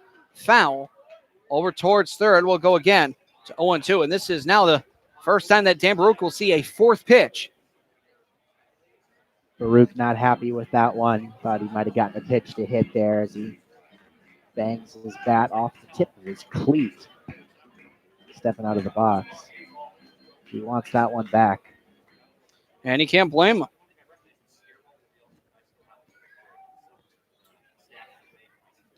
Sinicola sets. Here's the 0-2. First ball that he's seen today as it's low. Good eye from Baruch. 1-2.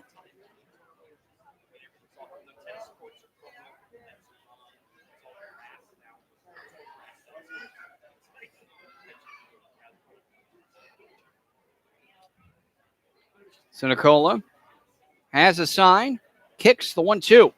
Cut on a miss for strike 3. Sabatine reaches his season high in 11 strikeouts. That's the 3rd for Baruch. That ends the inning as the Suns cannot take advantage. No runs off of 1 hit, no errors, and 2 men left. We now head through 5 full innings of play to the top of the 6th. It's still tied at 3-all between the Brockton Rocks and the Pittsfield Suns. You're listening to Pittsfield Suns Baseball on the Pittsfield Suns Baseball Network. We're talking to real smokers about quitting. Tell me when you smoke and why you smoke. Eat, cigarette, kids, cigarette, dinner, another cigarette. One on my way to lunch, one after lunch. And another cigarette, and another cigarette. Have you tried to quit? Yes. I become angry. It ain't that easy. You can't just quit cold turkey. I tried. What would you do different? Actually having a plan and thinking it through. You have to relearn how to live your life without a cigarette in your hand. With the right plan, you can quit smoking. Free at becomeanx.org. X, a new way to think about quitting. Brought to you by X and the Ad Council. I have a passion for the environment. That's why I serve in the United States Coast Guard. We monitor commercial vessels, making sure our ports and waterways are safe and clean from oil or other hazardous material. We patrol our fisheries, protect marine wildlife and their habitats. With all we do, it's about protecting America. Were you born ready to protect America? Learn more at gocoastguard.com. Sponsored by the United States Coast Guard in cooperation with the Massachusetts Broadcasters Association and this station.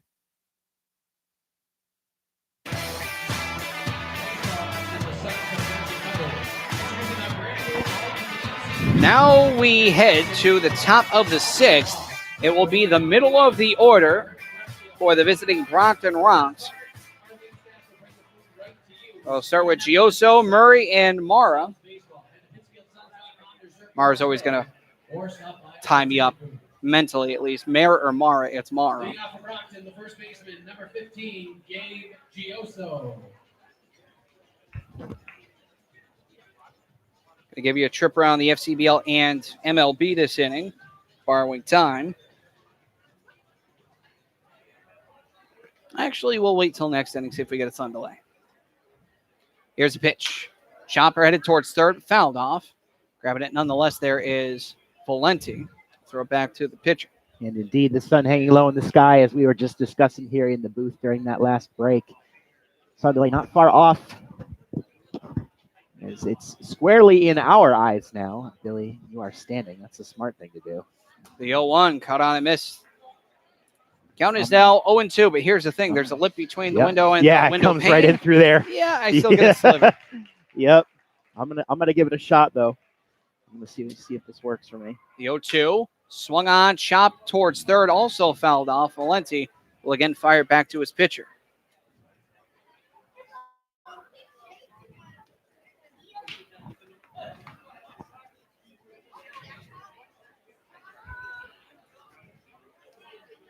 Here's a windup. And the 0-2 to Cobb. Trying to frame it there was Peterson, but it was closer to hitting the batter than it was to hitting the strike zone. 1 ball, 2 strikes. The wind and the 1-2. Chopper this between third and short. Shortstop unable to make the play as it goes off of his cleat. And that one's going to be a tough one to rule. Yeah. He did have to go way to his right. Third baseman, number 8, B.J. Murray.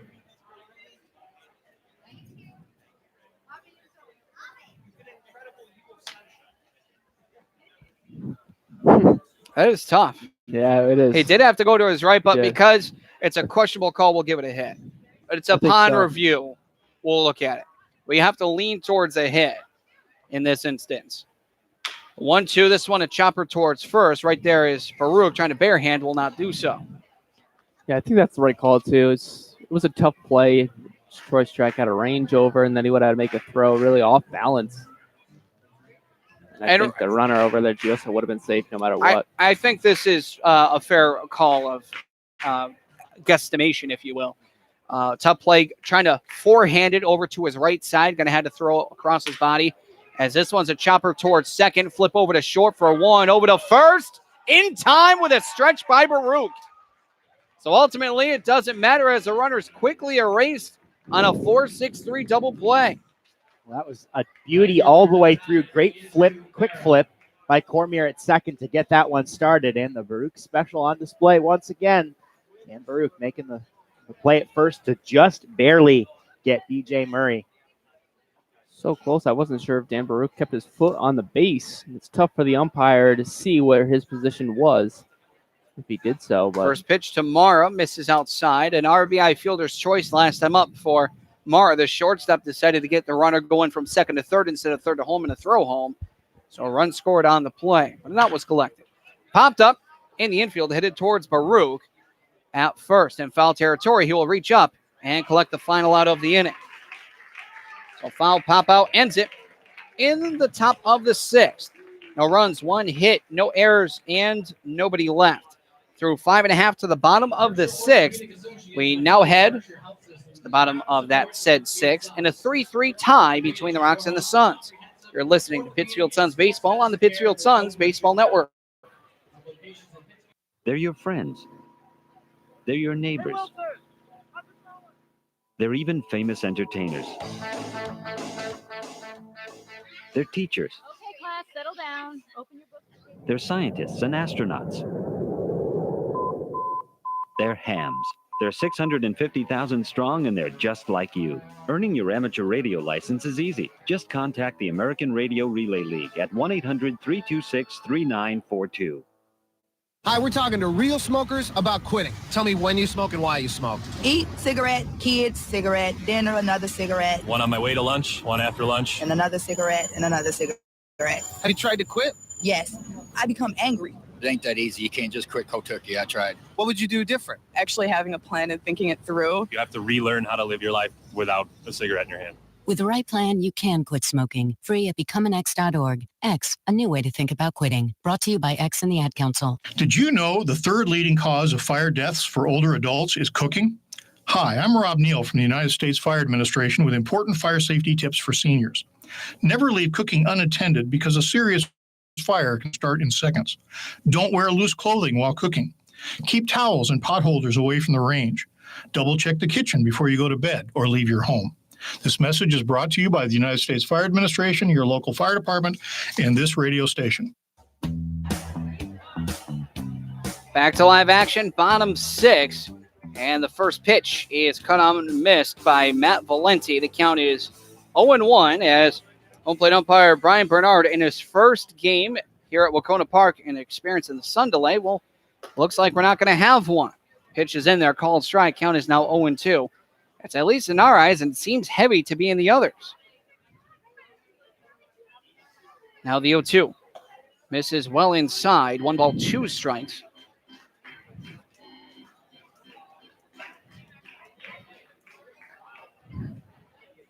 Here's the 1-2. Misses again inside. The umpire almost lost sight of it. And now Valenti's saying, hey, we need a sun delay here. Umpire lost it. Now there's the wave. And now officially will be in a sun delay. It'll be a 2-2 count. And as of 7:33 p.m., we are in the middle of a sun delay. And probably will last maybe about 20 minutes. So what we'll do is we'll take a quick break as currently we're in the middle of a sun delay. As we head with a 2-2 count to the leadoff hitter, Matt Valenti, and a sun delay. You're listening to Pittsfield Suns Baseball on the Pittsfield Suns Baseball Network. I have a passion for the environment. That's why I serve in the United States Coast Guard. We monitor commercial vessels, making sure our ports and waterways are safe and clean from oil or other hazardous material. We patrol our fisheries, protect marine wildlife and their habitats. With all we do, it's about protecting America. Were you born ready to protect America? Learn more at gocoastguard.com.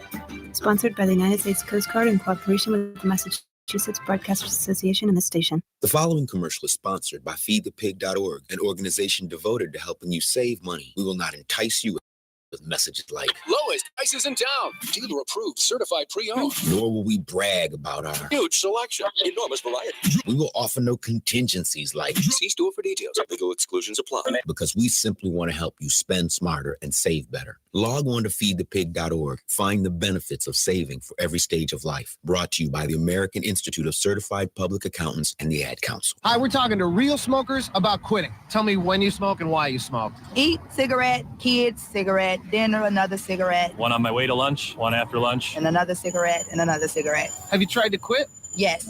I become angry. It ain't that easy. You can't just quit cold turkey. I tried. What would you do different? Actually having a plan and thinking it through. You have to relearn how to live your life without a cigarette in your hand. With the right plan, you can quit smoking. Free at becomeanx.org. X, a new way to think about quitting. Brought to you by X and the Ad Council. They're your friends. They're your neighbors. They're even famous entertainers. They're teachers. Okay, class, settle down. down. Open your book. They're scientists and astronauts. They're hams. They're 650,000 strong, and they're just like you. Earning your amateur radio license is easy. Just contact the American Radio Relay League at 1-800-326-3942. Give yourself the gift of a comfortable retirement by setting some cash aside for yourself. Saving a little of your monthly income can be as affordable as the average holiday gift. If retirement is near, you'll want to start saving right away. If you're younger, begin saving now, and compound interest will help your retirement funds snowball. A great way to figure out how much you'll need to save for retirement is to learn how much you'll get from Social Security. Do that in minutes at www.socialsecurity.gov/estimator. So here's my cell phone number, my husband's cell phone number, and here's the number to the grandparents. The number of the restaurant we'll be at, it's just down the block. And I told the neighbors you were here, so if anything happens, anything at all, don't hesitate to call. And what's your cell phone number again? I don't think I put that in. Honey. What? Honey, he'll be fine. Okay. Hey, let's go. I know you're right. The odds of a babysitter calling 911, 1 in 1,400. The odds of a child being diagnosed with autism, 1 in 150. You know the odds of autism. Now learn some of the signs. No big smiles or other joyful expressions by 6 months. No back and forth sharing of sounds or facial expressions by 9 months. And no babbling by 12 months. To learn more of the signs and more about autism, visit autismspeaks.org. Brought to you by Autism Speaks and the Ad Council. Do you suffer from the heartbreak of brain rot, feeling bored, sluggish, listless, not had a new idea in days, using electronic gizmos without a clue why they work? Now there's help. Ham Radio, guaranteed to stimulate your corroding neurons and open a whole new world of excitement. To learn more about Ham Radio, go to hellradio.org. Side effects of ham radio usage include mental stimulation, desire for education, new career paths, understanding of technology, and cases of addiction have been reported. If you experience any of these symptoms, you're welcome. Ham Radio. It's not your granddaddy's radio anymore. Check it out. It's the Terminator. Hey, when'd you get back, huh? Did you have to shoot anyone? Why are you so distant? Are you not happy to see me? So what's the deal? You gonna get a job now or what? Why are you being so jumpy? Put all that stuff behind you, okay? No one knows what it's like to come back from Iraq or Afghanistan unless they were there. Join other veterans at communityofveterans.org because we know where you're coming from. Brought to you by Iraq and Afghanistan Veterans of America and the Ad Council.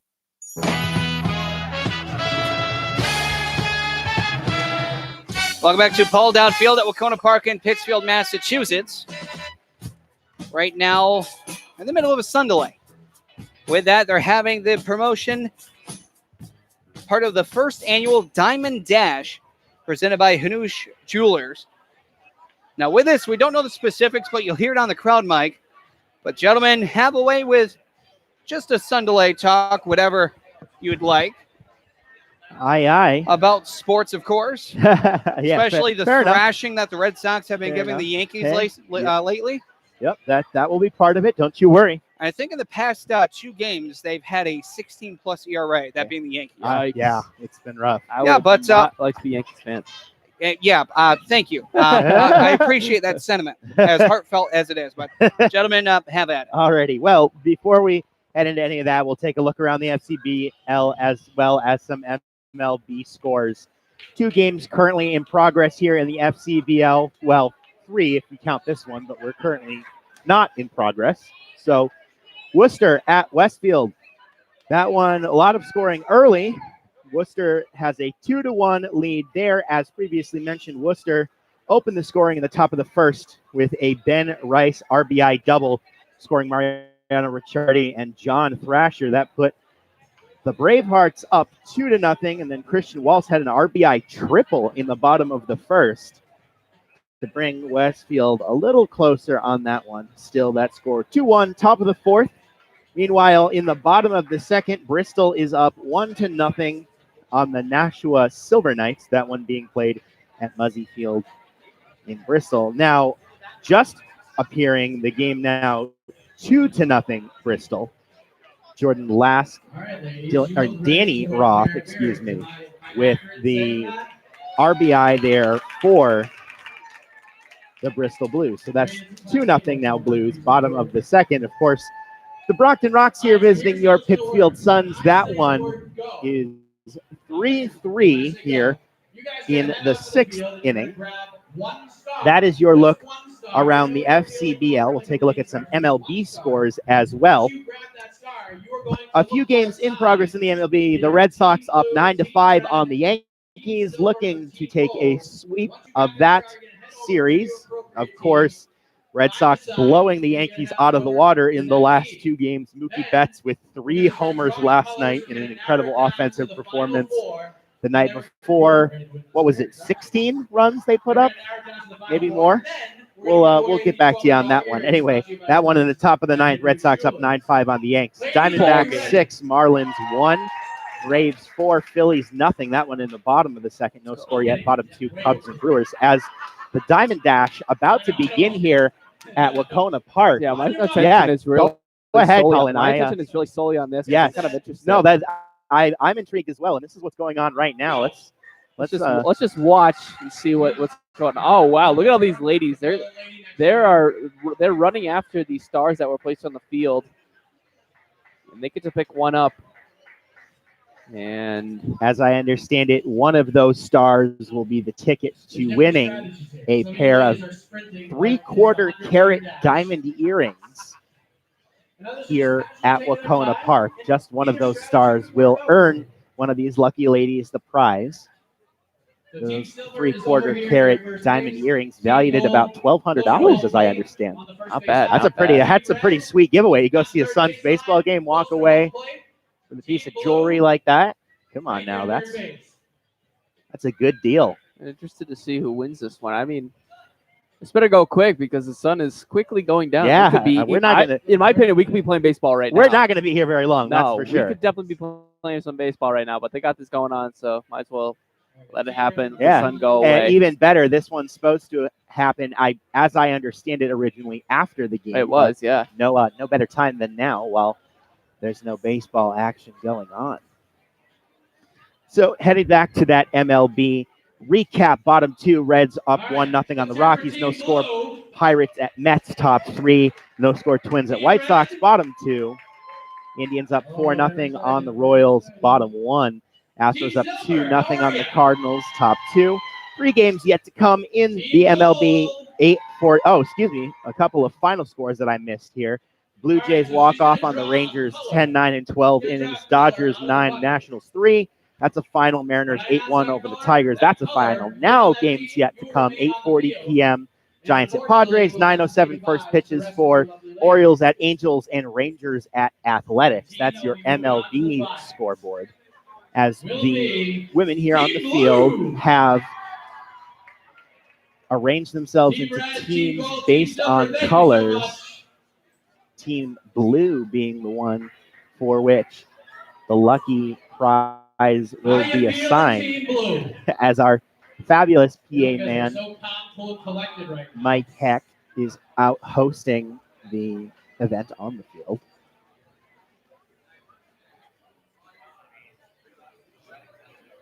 You ever see the MTV show Singled Out?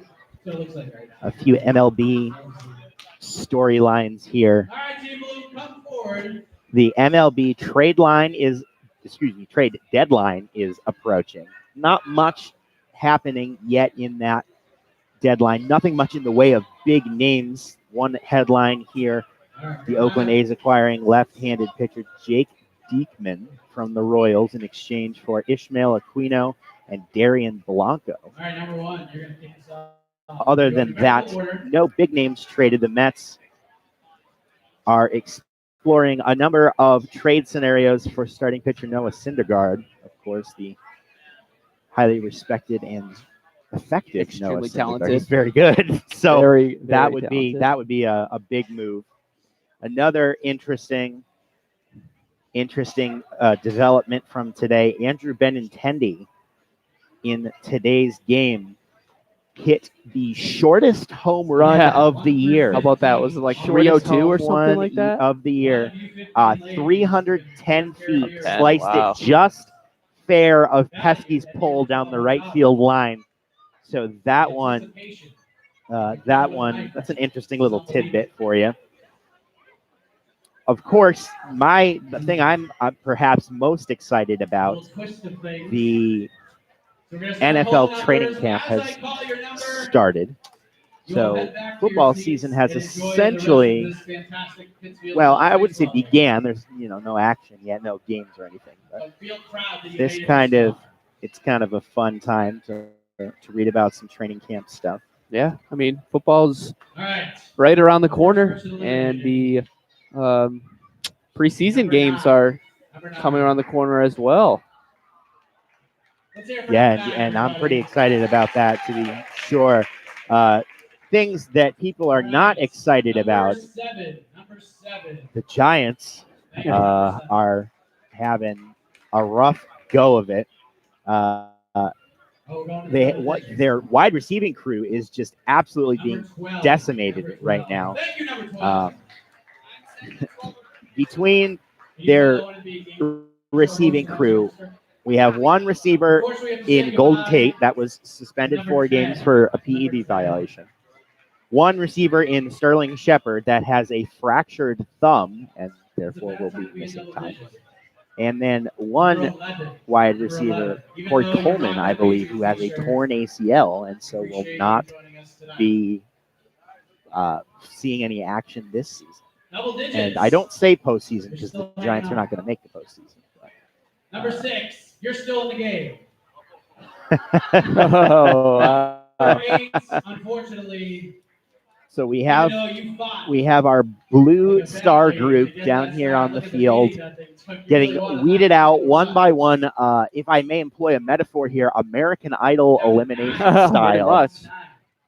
As Mike Heck one by one announces the numbers that are not the winners, as opposed to announcing the numbers who are safe. Down to under 10 contestants left here. We have to say goodbye to number 4. Number 4. Wow. Getting down. Yeah, to the drama is final, heightening here. What is it, 7 left or what? Wow, 7 left, and one of these lucky ladies is about to win diamond earrings. Wow. 13. You're down to 6. Oh boy. Down to 6. We are down to 6 6. lucky ladies this afternoon with a chance at winning a pair of diamond earrings valued at $1,200, 3/4 of a carat worth of diamonds there. Which I don't know a lot about jewelry, and by a lot I mean any at all. Nothing. But we know that $1,200 is a lot of money. That is a lot of money. That is, and I don't wear earrings. I don't have my ears pierced. So were I down on that field, I would more than likely sell. Is it the Final Four? Yeah, this is it. We are down to the Final Four. Final 3? What am I missing? I don't know. Maybe one. Did number 2 get called yet? I don't think so. I don't know. I'll say that one. All right. We're down to the final 3. What is your name? Bree. We got Bree here. What is your name? Eileen. Eileen is here. And what is your name? Karen Lee, who thinks pickleball rocks, ladies and gentlemen. Oh, she's part of the pickleball crew. I understand pickleball does rock. Boy, Final 3. Who's going to be? Who's gonna get out here? It's a tough question. If you have a pickleball game scheduled for later on this evening, you're gonna make it on time. Oh. I'm sorry. You are eliminated. Number 15. What do you guys think? Final 2. Oh. Wow. All right. Number 1 and number 2. Oh wow. It's got to be 1. I'm going with Bree. Is gonna win a pair of earrings from Hidden Rulers. Watching it wait to make them wait till the end of the game to find out. The number we choose will be the number that will eliminate you. Okay? It's 1 or 2. That I've been born for. Nobody knows. He had the clenched fist. A moment of truth. Wow, the suspense.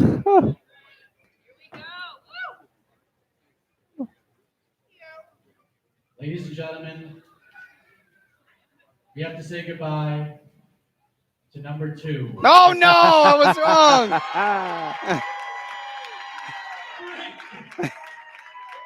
Eileen threw her star down, stomped on it. Bree wins with Oh, number Bree. 1. Bree is the winner of the new receiving diamond a earrings. big Oh hug my from- She's goodness. not just going to have a number 1, but she's going to add 3 zeros at the Oh, end yeah. of Yeah. that. Please. $1,000 Indeed. earrings. Getting a big hug from Dylan Faircloth there upon her victory. She's in shock, Coach. In shock. Wow. I would be too. I can't say I blame her. No, absolutely not. So So when's my $1,000 check, by the way? You hear that, Gold Clings? You hear that, Lieberman? Kidding. Where's your wife? She could have entered. Oh, yeah. Yeah, that totally not staged at all. I mean, nobody knows, I bet. They're going to go out there in a wig. My name's Billie Jean Madewell. Come on now. wait, I really like that. Hold on. That was well played, sir. Well played indeed. I mean, come on, man. Billie Jean Madewell. All right. Give a certificate. I'm 12. So there's another reference for you, by the way. Do you guys get it? No. No? And? Oh, my God. You're just laughing. I just laughing at Bench that. warmers. Come on, man. Oh, yeah. David Spade, Yes, John Hader. I actually have seen bench warmers a long time ago when it first came out, but I have seen that one. Okay. I mean, you're talking about like 2004, 2005. Yes. Rob Schneider as well. Oh, my God. I was almost forgot. very young when that happened, but I saw the previews for it and it looked absolutely hilarious. So I was like, Mom, can we rent this movie? And she said yes. So it's very fun. So a couple more football headlines for you here. Of course, the Giants devoid of wide receivers following that trio of unfortunate occurrences. Chad Johnson, the formerly Chad Ochocinco, reminding the Giants he is available at wide receiver. Oh, wow. So, yeah, speaking of retired. Isn't he playing in the XFL? Too soon? Yes. Yeah, they're not starting until next year. Speaking of formerly the great, now retired wide receivers, Randy Moss appears at Patriots training camp. I believe that was today. Yes, indeed, today.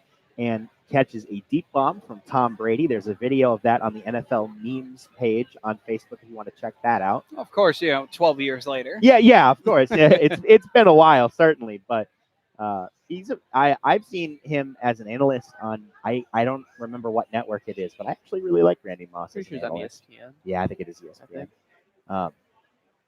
So here's something interesting for you. The Giants' Daniel Jones, in his first 7 pass attempts as a New York Giant, incompletion, interception, incompletion. So certainly a lot of time for him to work out the kinks, but was that in a preseason game? Yes. Or I don't even know that it was in a preseason game. I think It's it was way just, too early for preseason. I think it was just I think it was just scrimmage. Scrimmage. Cam Newton spotted at Walmart wearing white overalls with a scarf and purse. New Raiders wide receiver Antonio Brown shows up to training camp in a hot air balloon. And if speaking of, yes, go ahead. There was a hot air balloon in Pittsfield earlier today. Really? I did not see that. Yeah, it was cool. all over Facebook. Really, I could not see that. No, I it didn't was see that pretty either. low, to be honest. It was out near the old Harry supermarket on Elm Street. Yes. Yep. I know what you're But talking about. yeah, really weird. But hot air balloon, huh? Interesting. That'd been odd if there was an awkward, wind drift, and he would have been late to practice. Yeah, really. But then he'd pull That's an a little- old AI. We talk about practice. man. That's a totally Antonio Brown move, though. Showing up Oh, to yeah, if practice it's Antonio in a- Brown, then you bet. in a hot air balloon, absolutely. And then last but not least, I implore you, if you are fans of Madden NFL, the video game at all, to go on the NFL memes page on Facebook and scroll down a little ways to find this headline. Panthers tight end Greg Olsen, who I've always contended looks very much like Stephen Amell of Arrow fame on the CW. His in-game avatar in Madden 20, the newest edition of the game, looks I'm reading the headline here. Looks absolutely nothing like Greg Olsen. Not even close. Billy Madewell, I will show you this one, and Colin, you can see this too if you like. It's not. It's There's really always not one close. a year. You see and you go a 1'2" okay. running back who So blows by everyone. Here's Greg Olsen. This is what he looks like.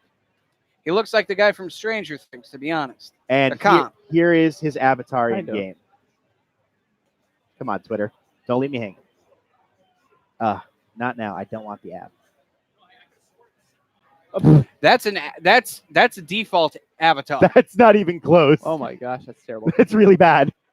Oh my. That's a default That's avatar. what I'm saying. That's a fill-in because they didn't have enough time to face scan. Yep. That's a There's always one every year. It'll be the kind of thing that they can update before the game even hits and for the week 1 of the season hits. But I mean, I'm a big Madden fan. I can't really knock it too hard. I buy Madden every. I really 4 love or the 5 story years. mode that they've used for the past 2 years, the long shot. But now seeing this new method, which incorporates long shot with the career mode, so you don't that have to sounds do fun. basically a prequel starter, then to a separate. Then there's, it's all one mode.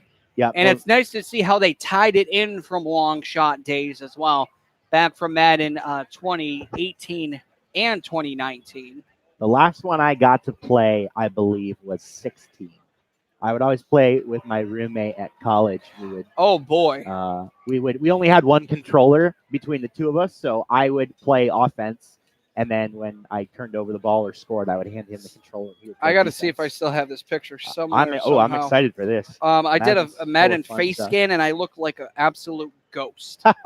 All right. My nose was black and sunken in. Whoa. Like pure, like midnight black. Oh boy. And the rest of me look ghostly white, so I look like a character out of like a very terrible scary movie, like One Missed Call. like a B scary movie. A D scary movie. Oh, that's great. Like pitch black, and it was so spotty that my nose was just, it was awful. Yep.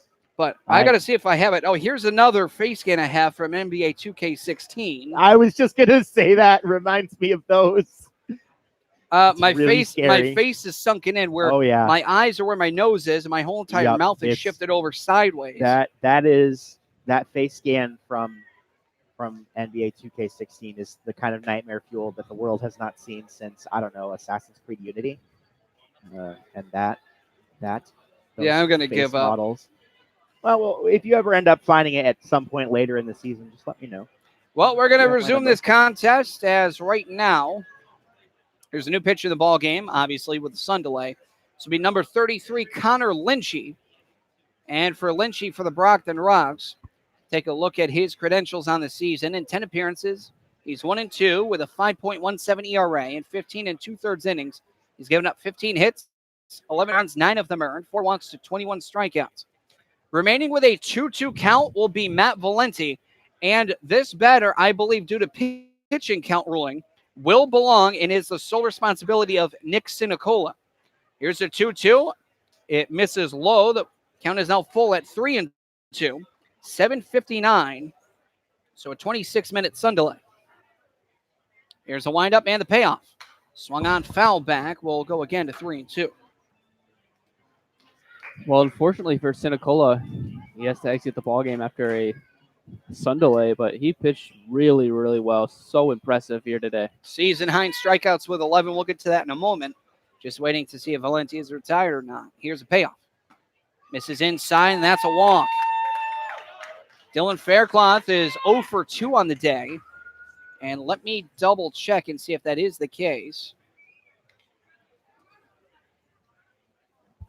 This is dumb. Hughes stepping up to the plate right now. I believe incorrectly. Oops. Yep, that would have been bad because that would have resulted in an out. Yes, indeed. I imagine so. Chris Barbarotta, hitting coach, ribbing Hughes a bit. Actually, that better is shared responsibility between Sinicola and Lynchy, it appears, at least in the system. Here's a pitch.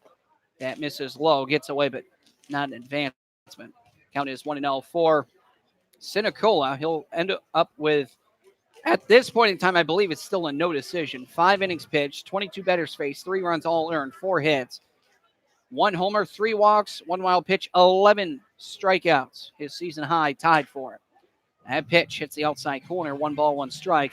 As the sun is setting a beautiful marker, and it is going to be a beautiful night in Pittsfield, looking on the horizon and the skyline as well. Indeed, the humidity from last week has dialed itself back just a little. The 1-1. Swung on, fouled off, and oh, that one's going to sting. Gedman trying to stab at it, but instead, that one stabs him in the hand. We have had some really nice weather this week. Great ball game weather. And as one who works in a kitchen, not too bad of a working weather, especially compared to last week. Yeah, all you have to do is just go into the walk-in freezer to cool Yeah, down. that's exactly what I do. That's true. We all do. The 1-2, swung on, golfed out again. Oh! That one got Gedman in a very vulnerable spot. I'll put that lightly. Either that or his belly protected him, but now that's 2 that has hit Gedman. I think Faircloth's going to hear about this one when he gets back to the dugout one way or another. Yeah, he's about to ride the pine in a minute. Yep. Gedman's going to stay out of the way, and he's staying towards the dugout now. We'll go again to a 1-2. Lynchy with the pitch. Fouled back, but this one is, fouled back and not towards Gedman. Gedman sheepishly heading back over to the third base coach's box. He's still yelling, trying to give a signal to Valenti, but just can't because he's laughing with third baseman B.J. Murray. Lynchy from the stretch. Long hold, the 1-2. Swung on, fouled off yet again. Well, I would say that these 6, 7, 8 hitters are so extremely happy that Nick Sinicola is out of the ball game. 0 for 6 combined between them with 6 strikeouts. So, Faircloth, Hughes, and Kronk have done nothing but strike out. And it's split evenly as well. Both, or I should say all 3 men have struck out looking and struck out swinging.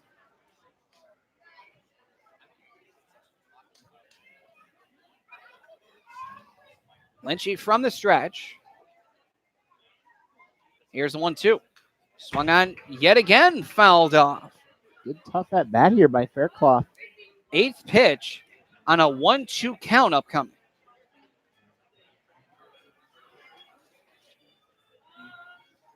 Ball, called strike, foul, foul, foul, foul, foul.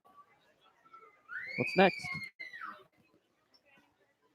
A chopper that heads towards second. Stepping on second himself is the second baseman, Hart. Throw over to first to Gioso, and that is a double dip on a 4-3 double play. That's what's next. That could not have been much easier for the second baseman, Hart. He caught that one pretty much on the second base bag and had all day to retire Faircloth at first. No strikeout here for Faircloth this time, but here's Dom Hughes.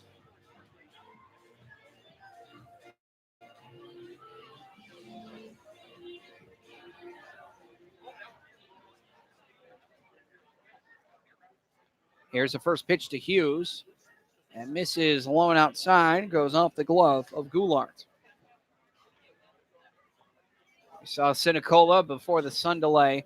This really started before he was going off the field. Spiked the ball in frustration. He really wanted to pitch.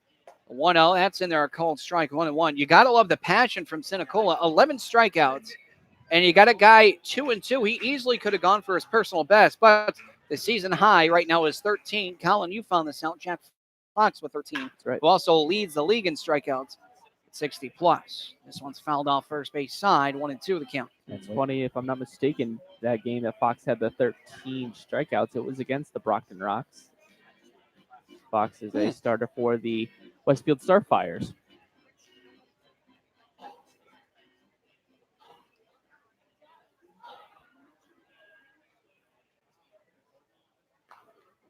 This misses as it hits the plate. Count now is 2-2.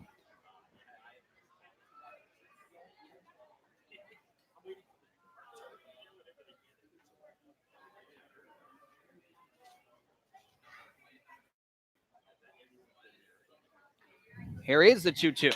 Swung on a high drive down the left field line. Going back is the left fielder Kretzler. And in fair territory, he will collect the final out of the inning.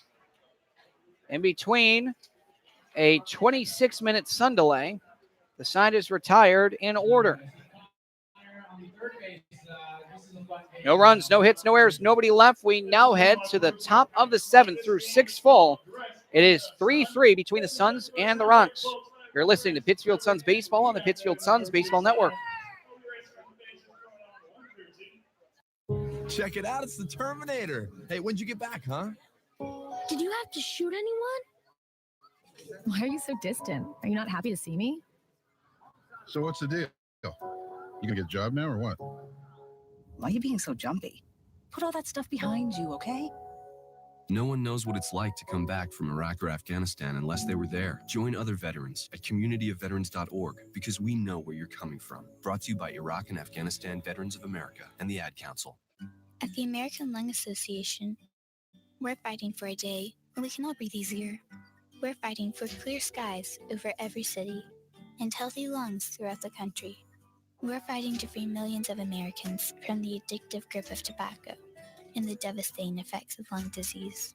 The American Lung Association isn't just fighting for air, we're fighting for all the things that make it worth breathing, and we can use your help. See what you can do at fightingforair.org. Give yourself the gift of a comfortable retirement by setting some cash aside for yourself. Saving a little of your monthly income can be as affordable as the average holiday gift. If retirement is near, you'll want to start saving right away. If you're younger, begin saving now, and compound interest will help your retirement funds snowball. A great way to figure out how much you'll need to save for retirement is to learn how much you'll get from Social Security. Do that in minutes at www.socialsecurity.gov/estimator. New pitcher in the ballgame for the Pittsfield Suns, number 24, right-handed Sean Gamlin. Will be facing off against the bottom of the order. First against Tommy Kretzler, who is 0 for 2 with a strikeout.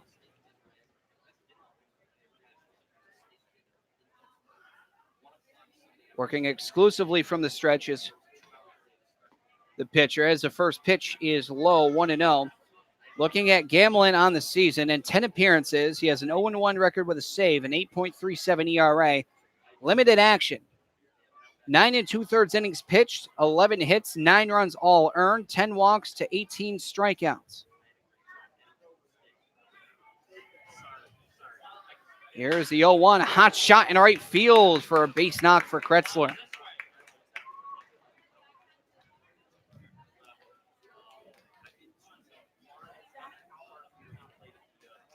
Now this will bring up the catcher, number 32, Mark Goulart, who is 0 for 2, grounded out to short his previous time up, which I think is what Gamlin would prefer in this notion, with a runner on first.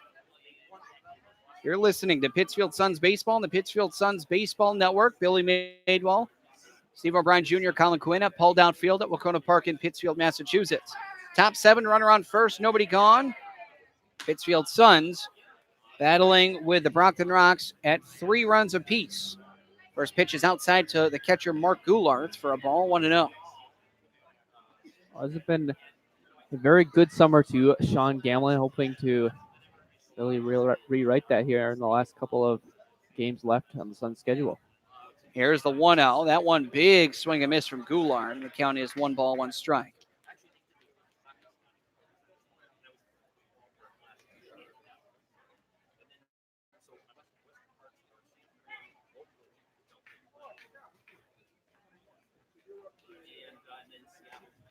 Pickoff throw back over to first. Diving back safely is Kretzler.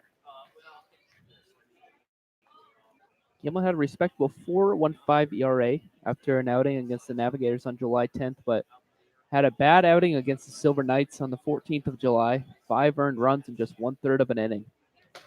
This pitch is also swung on a miss. The count is now 1-2. Kretzler only 1 for 2 in stolen base attempts this year.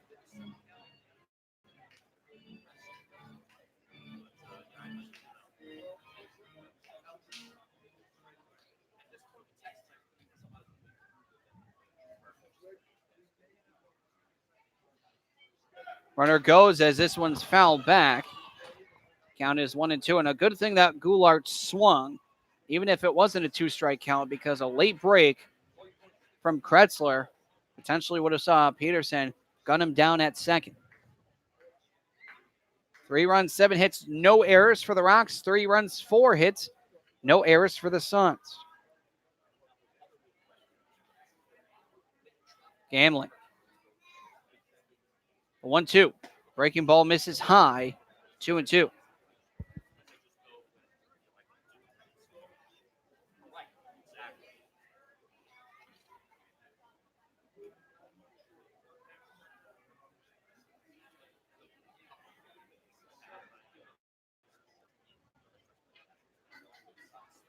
Another pickoff throw over to first. Really keeping an eye on Kretzler over at first.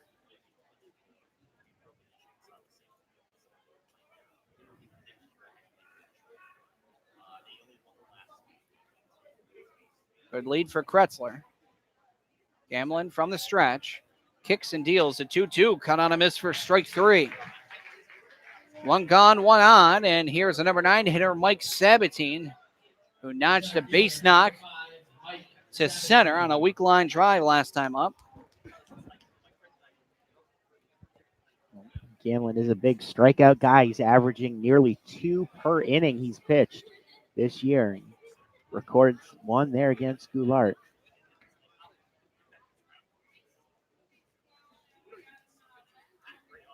Gamlin with the pitch. Misses well in.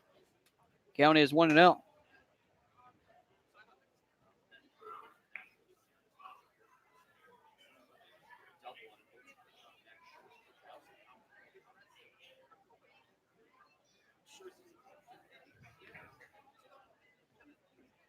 Gamlin checking first, the 1-0.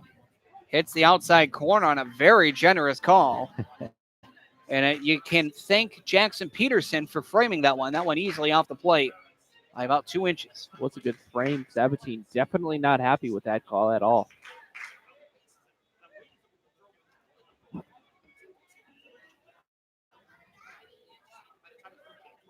Runner goes, the pitch is high. Throw over to second is in time. On the transfer, Cormier drops the ball, thrown over to the second baseman, so that'll be caught stealing. 2-4. Just a perfect sequence there for the Suns. The pitch was up and a little away from the batter. Almost a pitch out kind of situation.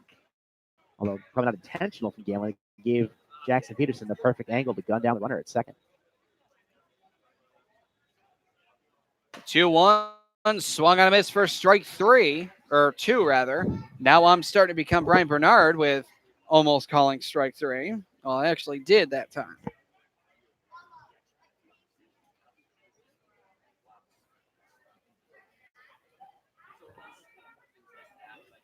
Here's the 2-2. Misses upstairs.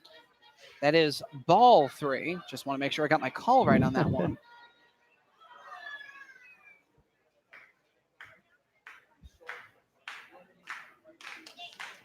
Here's a payoff. Swung and a miss for strike 2, now 3. There's a way to make up for it, just make light of it. It is a 2-1-3 inning.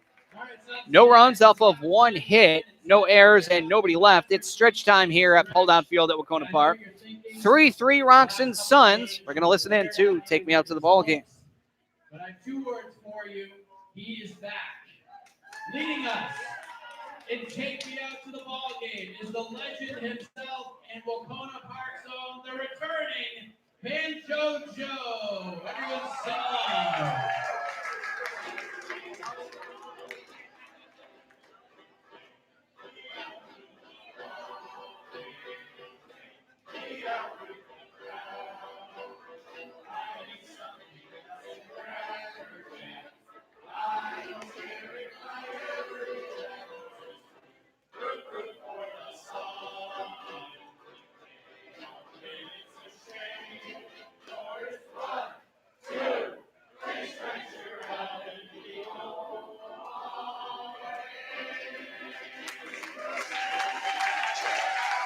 Welcome back, Banjo Joe.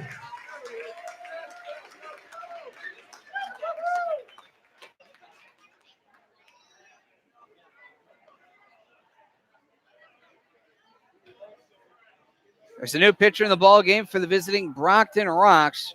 That is all-star pitcher Matt Swanson. On the year, that's what I thought. It is Swanson. I'm sorry.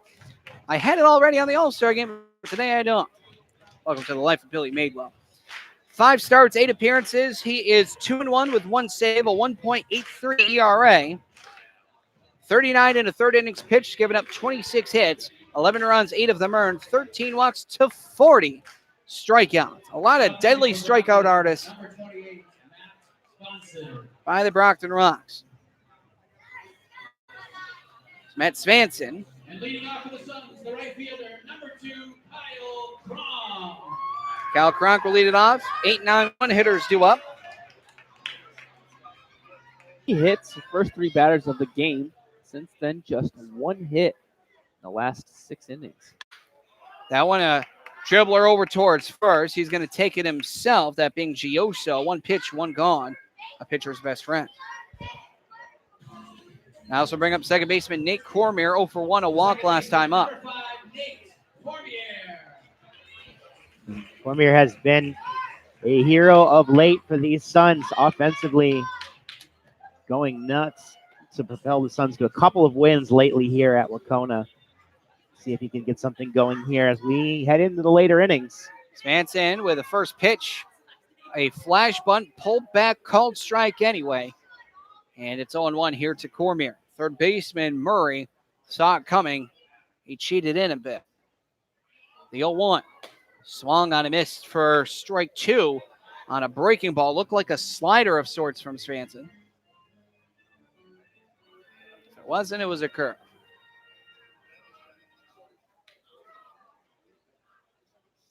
Svanson with the 0-2.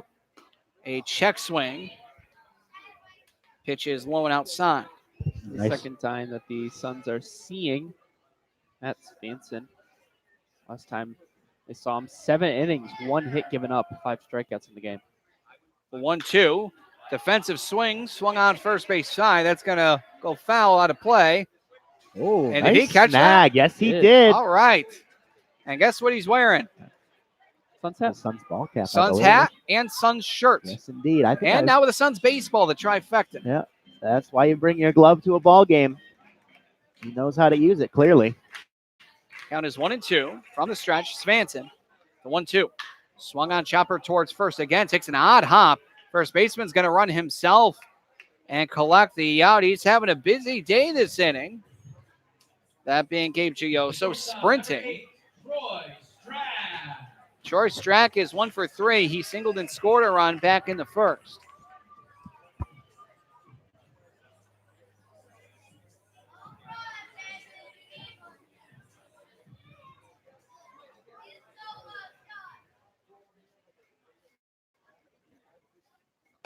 First pitch looking. First pitch called strike. 0-1.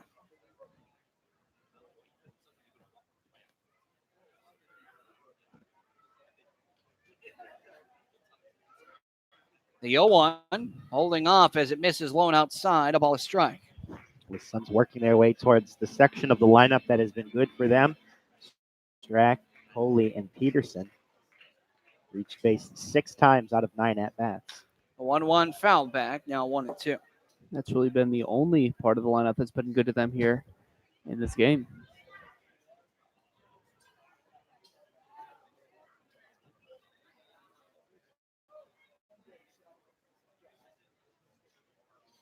Svanson with the 1-2.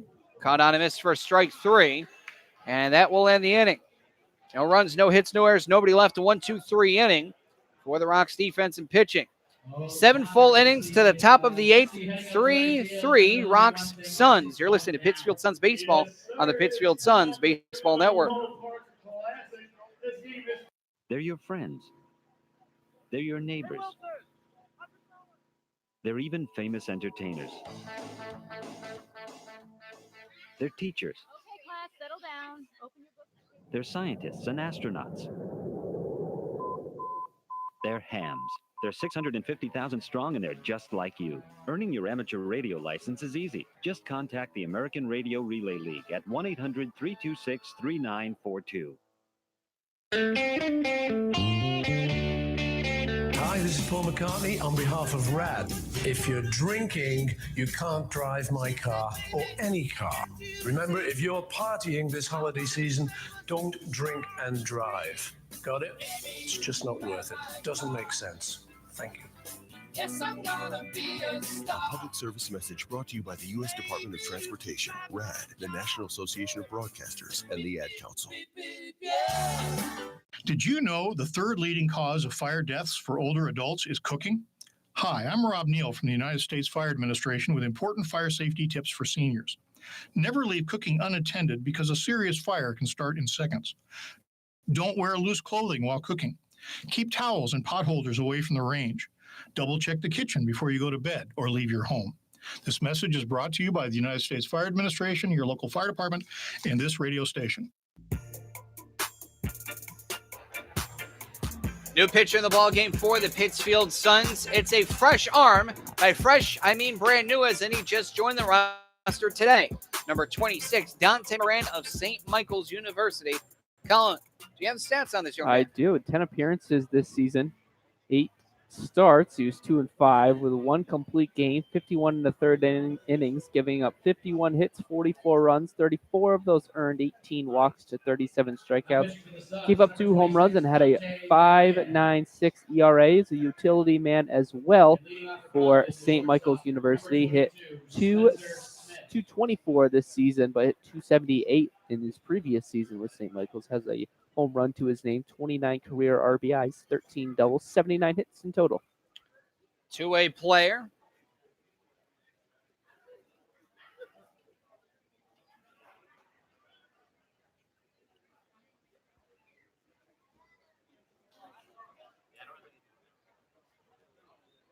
Here's the windup. And the first pitch of Moran's career with the Suns just misses upstairs and away, 1-0. 5'10", 175, sophomore out of St. Petersburg, Florida. And the 1-0 misses same spot, now 2-0.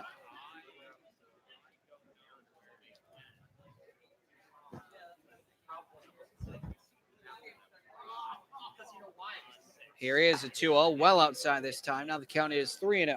The Suns are going to have to go through the teeth of this Brockton order, as it were, in order to get to the bottom of the 8th and 9th if necessary. 10 runners have reached base for the Rocks today. 7 of them have been the 1 through 4 guys. That pitch just misses the outside corner. That's a 4-pitch walk, not the way you want to start off, but there's always time to rebound, especially against the second baseman, number 14, Eddie Hart. On the day, he's had quite the day. He's gone 2 for 3 with a run and an RBI double.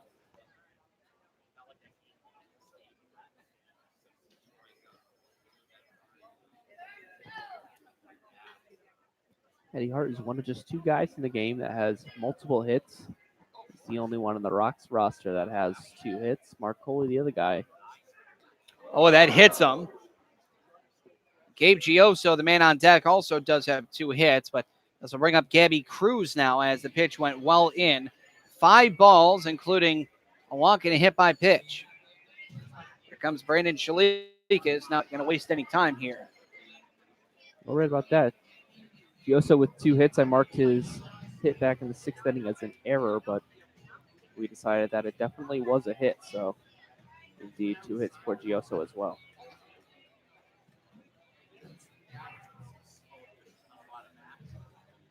Some throwing already going on in the Suns bullpen. Possibly Henry Leak once again warming up for the Suns. My eyes are good enough to see out there without those binoculars. And indeed, I would be correct. Well, it does make sense. Tight game, there's not an unrealistic possibility that there's going to be a save situation for the Suns heading to the top of the 9th. Or at least a hold situation, hold of a tie game. Leak would be a pretty smart answer to that potential situation. So Gabby Cruz with runners on first and second, nobody gone. Dante Moran in a bit of a jam in his debut as his pitch misses inside as well. He has not thrown a strike yet. And really all of his pitches have been missing toward that right-handed batter's box side.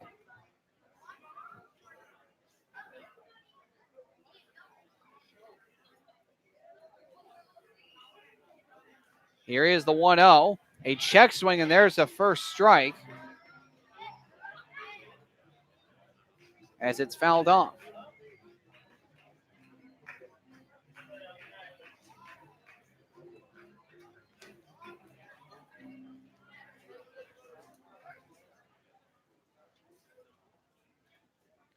Next pitch is a dribbler headed towards third. A play over at second for one. No. Bases umpire Rich Gutton says it was fouled off of the batter. And we'll reset with a foul ball. Tough break there for the Suns. That would have been easy. 2 outs on the board with a runner on third. But instead, one of the best hitters for the Rocks in the lineup today, Gabby Cruz, gets another chance at it.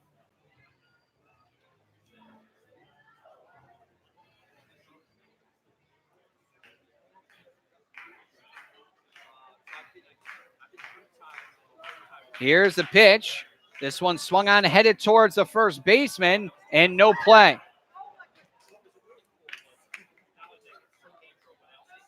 He attempted to go to second.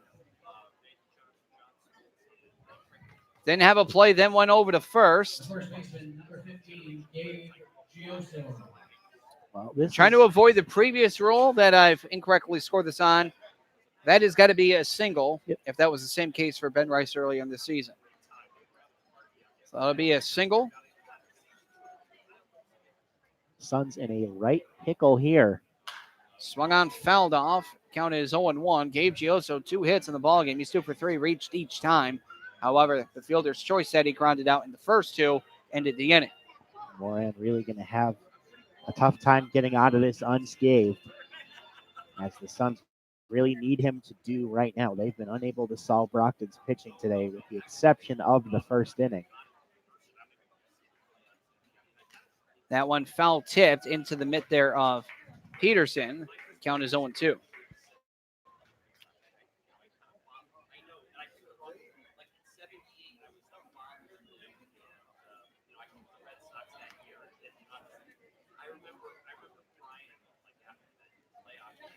Here is the 0-2, also fouled off.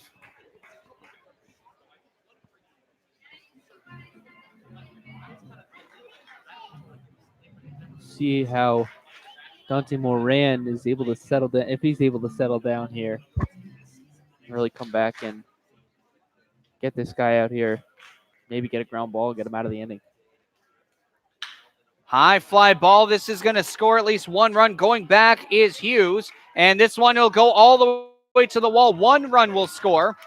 Here comes 2, and that is a 2 RBI double by Gabe Gioso, and the Rocks now lead it 5-3.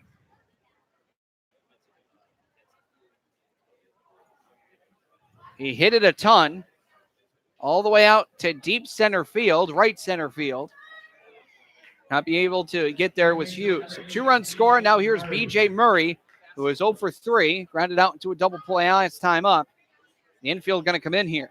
Well, I don't know that Hughes necessarily would have had a play on that one, even if he did have the proper break, but kind of misplayed it off the initial crack.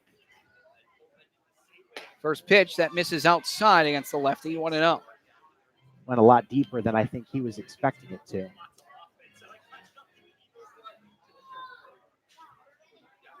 Here's a 1-0, swung on a miss for strike 1.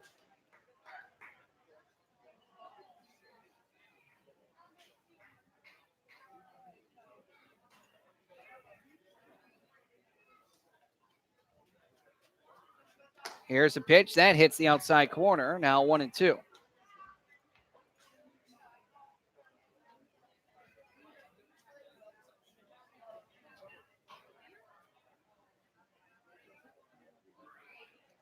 Now the 1-2. Swung on, fouled off, and that hit the railing of the bleachers and somehow stayed in the bleachers. Boy, talk about pinball action. That one saved a replay right there.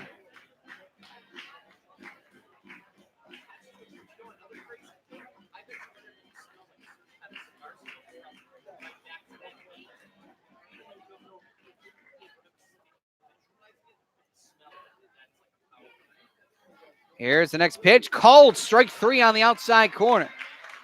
There's the first strikeout for Dante Moran. He's still in a bit of a jam.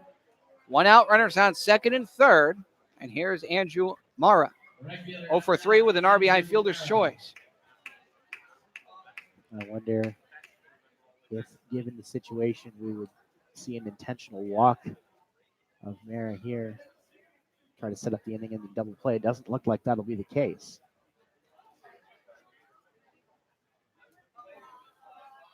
Here's a pitch. That one hacked foul. 0-1.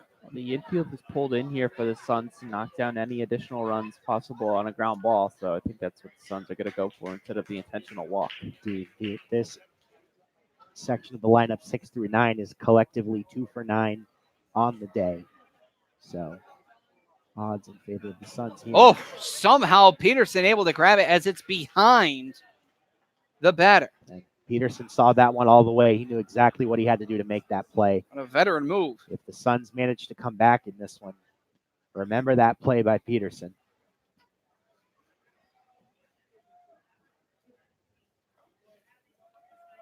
Pitch high, dry, but foul. He hit that one a ton, and that's over the tree line. Wow. My goodness, what a hit by Andrew Mara. He hit that one at least 450. Ooh.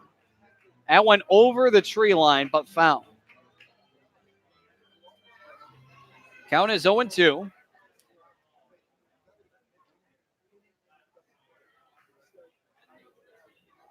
Here's a pitch. Swung on this one, going deep to right. Going back is Kronk. He's going to go further back. He lost it, and it hits the wall and bounces. 1 run will come in, and let's see the play at home plate. The throw is there, but it's not caught. That's a 2 RBI double by Andrew Mara, and now it's 7-3 Rocks. They're blowing it open here in the 8th. Kronk just lost it out in right field. It was in no man's land, was almost about a couple feet from being out of here, and he'll have to settle with a 2 RBI 2-bagger. Yep, he threw his hands up almost immediately, having lost that ball. And now here's Tommy Kretzler, singled his last time up to right.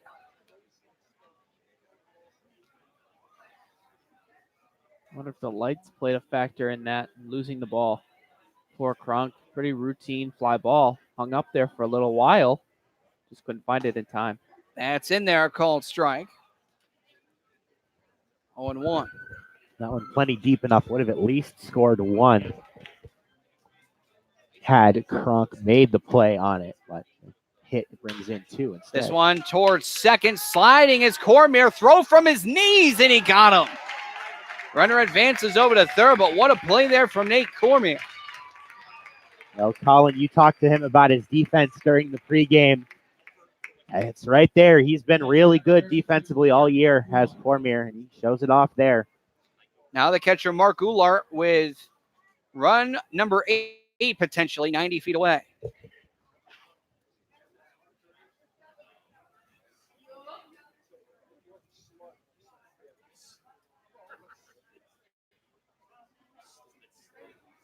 Here's the first pitch. High fly ball headed out towards center. Hughes will get underneath it. No, he lost the ball too. It drops. They lost it. Let's see, the throw over to second is in time.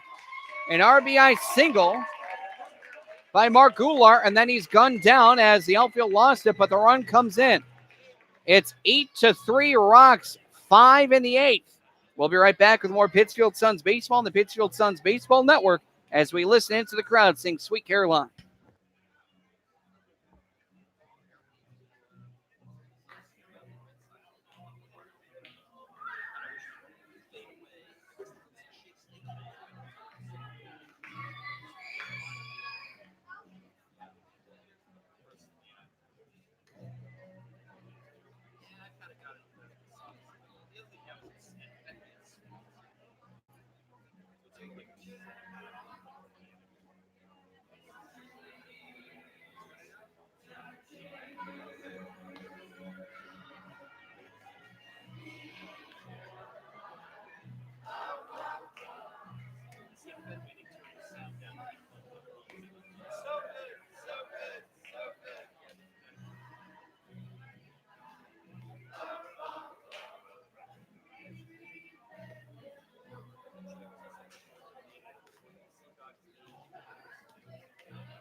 So the new pitcher in the ball game for the Suns gives up 5 in the top frame. And now just like that, the Suns have 6 outs to get 5 runs, at least to tie. And they're going to go with 2, 3, 4 hitters to kick things off, but they really need the tail end of the order to get something going. Between 4 and 9, they've only collected a total of 2 walks. That's it. Mark Coley 2 for 3 on the day. First pitch misses outside, 1-0. Here's the guy you want to start the rally. He's been electric for this team for quite a long time. I have a little stat on that in just a moment here. Next pitch, that misses low as well. Now 2-0. In his last 8 games, including today, Mark Coley has reached base successfully 21 times. Wow. 2-0. Misses low as well. Now 3-0. Been on base in all 3 of his plate appearances today. 2 hits and a walk. 3-0 holding, and that hits the inside corner.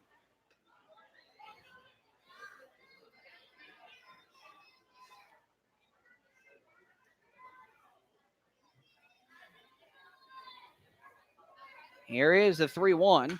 That one slapped foul, and from 3-0 to 3-2 full.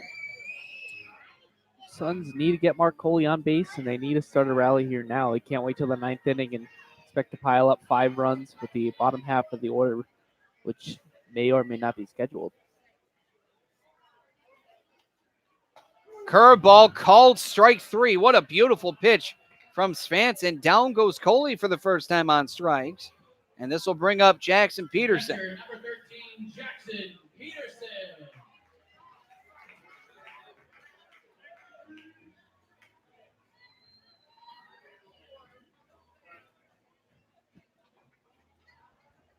Peterson transitioning back to his usual walk-up song. Every little thing gonna be all right. As after we heard some Metallica out of him during his last appearance here at Wacona. First pitch hits the outside corner against the lefty 0-1. And the new music, at least the transition, seemed to work dividends. At least in the first with a 3-run homer deep to right. Indeed.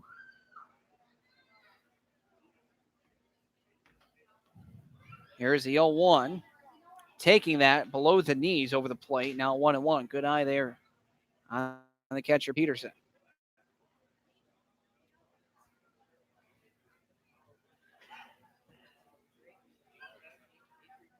This one curves way too far inside. Now 2-1.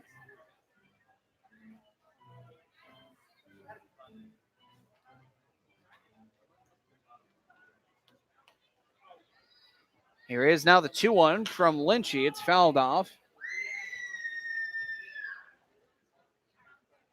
And somehow goes all the way back into, no, still foul. It ricocheted off the lip of the dugout. Jack Cooney will go retrieve it. It's a 2-2 count. Lynchy the pitch. Misses low. Now it's full 3-2. Lynchy, rather, Svanson.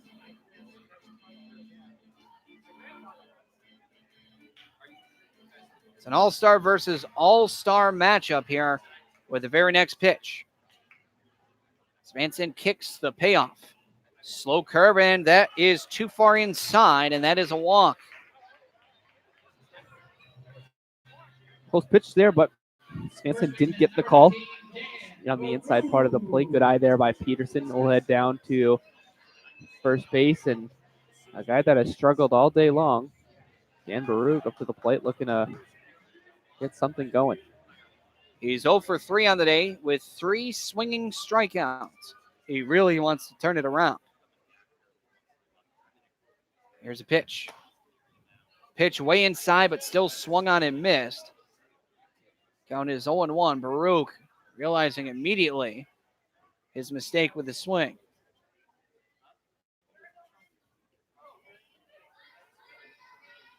Svanson with the 0-1. Pitch way outside. Now 1-1.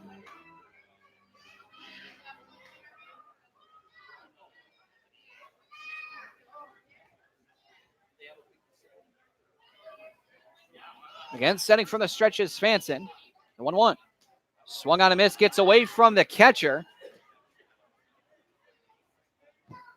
And I believe that's actually going to be a pass ball.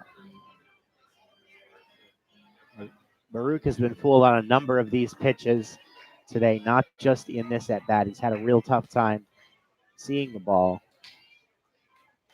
Must not be seeing it too well as of late. He had a nice game against the Starfires in the comeback win, had the home run, really sparked the team, and the next night 0 for 4 against the Bravehearts. And now here it's just not been a kind game for him.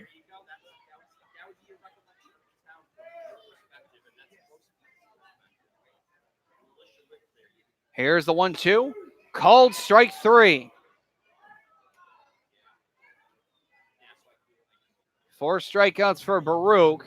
Just not his day. Defensively, yes. Offensively, still looking to grab some offense going. Hopefully he can get some offense going in the next inning. Matt Valenti, 0 for 2, walked his last time up. He had a 2-2 count, then walked after he waited 26 minutes. Literally, the sun delay.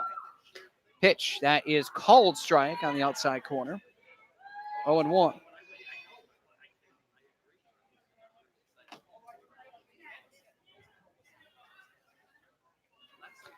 That'll go down as a pass ball there for the catcher. Check swing, and it's too far outside, 1-1. It's a pass ball because it was within ordinary effort, and the pitch wasn't in the dirt. It was close, but his glove was actually the one that hit the dirt, which may have been the reason for it. So 1 ball, 1 strike, 2 gone, runner on second. Swung on and missed from Valenti. Now the count is 1-2. Pittsfield Suns really need something here. Again, this is a battle of second place. Both teams tied at 25-20. And the winner would be a half game back of North Shore, who has a day off. 1-2. Check swing. Miss low and outside. Great pitch from Svanson, but no swing.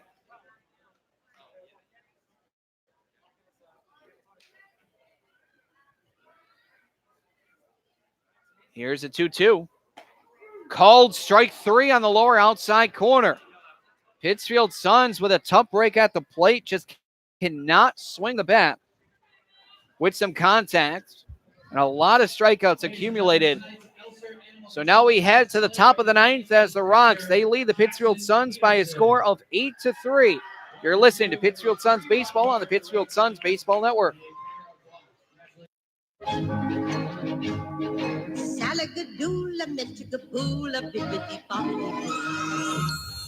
must be your fairy godmother. Yes. It doesn't take a fairy godmother to tell you that the right fit means everything. Good heavens, child. You can't go in that. Children under 4'9" need to be in a booster seat because they aren't ready for adult safety belts alone.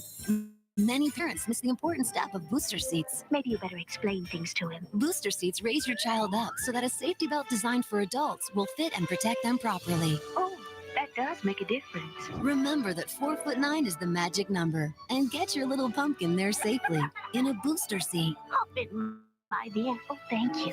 And like Cinderella, you can live happily ever after. It's like a dream. A wonderful dream come true. For more information, visit boosterseat.gov. This has been a message from the U.S. Department of Transportation and the Ad Council. They're your friends. They're your neighbors. They're even famous entertainers. They're teachers. Okay, class, settle down. Open your book. They're scientists and astronauts. They're hams. They're 650,000 strong, and they're just like you. Earning your amateur radio license is easy. Just contact the American Radio Relay League at 1-800-326-3942.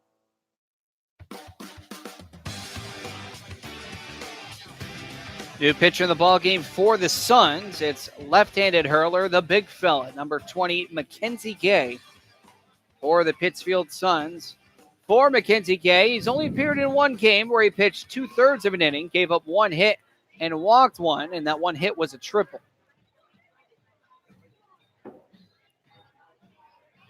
The Pittsfield Suns, 5 runs in the top of the 8th given up. We'll land the line on Moran, who is in line for the loss currently.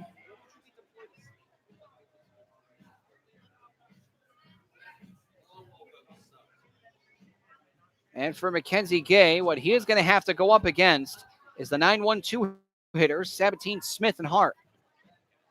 Collectively, they are 3 for 9 with a walk, run, and a walk, an RBI, and 4 runs scored.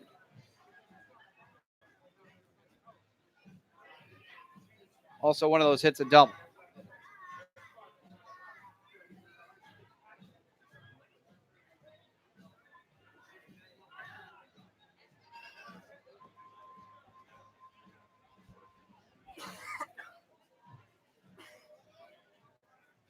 So Gay going to step up and toe the rubber. The lefty North Pond, Pittsfield, will fire the first pitch. A generous call, strike one. Sabatine is 1 for 3. Ground out in the third, single in the fifth, strikeout in the seventh. Next pitch, that is in the zone, called strike 2.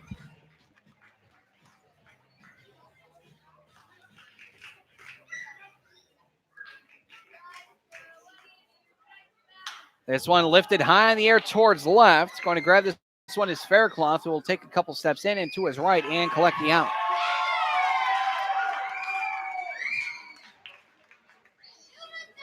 Now this will bring up the leadoff hitter, shortstop Spencer Smith. He is 0 for 3. 2 runs scored. He reached on a fielder's choice and a walk his last 2 times up. Before that, struck out both times.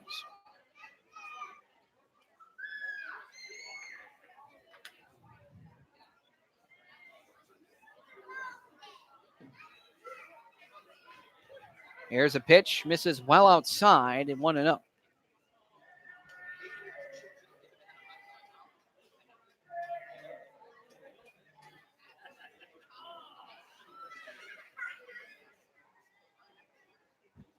So windup and the 1-0 from Gay hits the outside corner.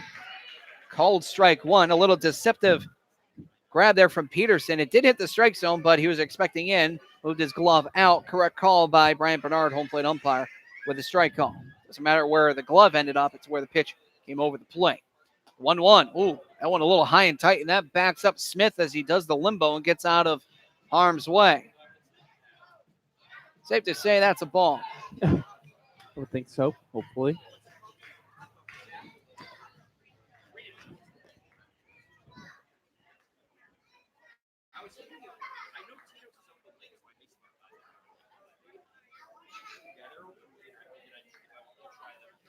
Here's the next pitch.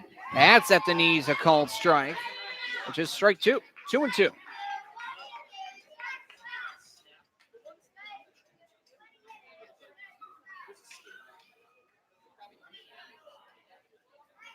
Here's a 2-2. Curveball doesn't curve enough. Went well high and in. Count is now full 3-2. I saw a couple of those during warm-ups. Gay was kind of having trouble getting the action on that curveball going. He missed a few outside, or in that case, toward the left-handed batter's box. Here's a payoff. Swung on, and this one headed up the middle. Diving is Cormier, the second baseman, going to center field. That'll be a base knock there for Spencer Smith, his first of the game. Bring up a man with 2 hits, 2 runs, including an RBI double to that notion as well.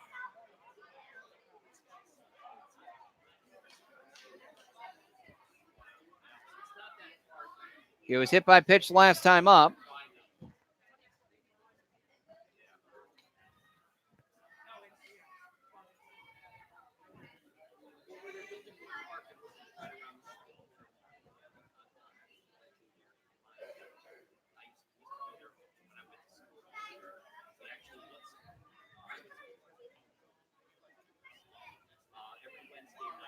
Here's the first pitch. Generous called strike on the outside corner. It's been pretty consistent the past couple innings. That is strike 1.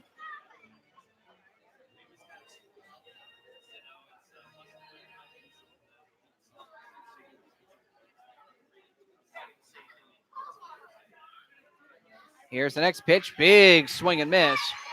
And that's strike 2.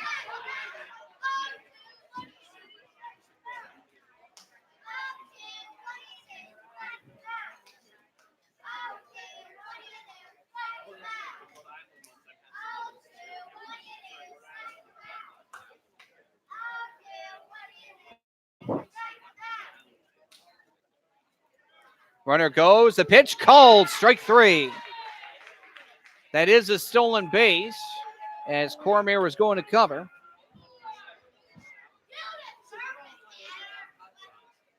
It's a beautiful curveball there by Mackenzie Gay. We did see him, like you said, Steven, warm-ups. He was missing all over the place, really. His curveball didn't really look too good, but that one beautifully placed. Really fooled Eddie Hart. Got him looking. Gabby Cruz, 2 for 3, couple singles. A walk, 2 runs scored. Here's a pitch. Misses outside, 1-0.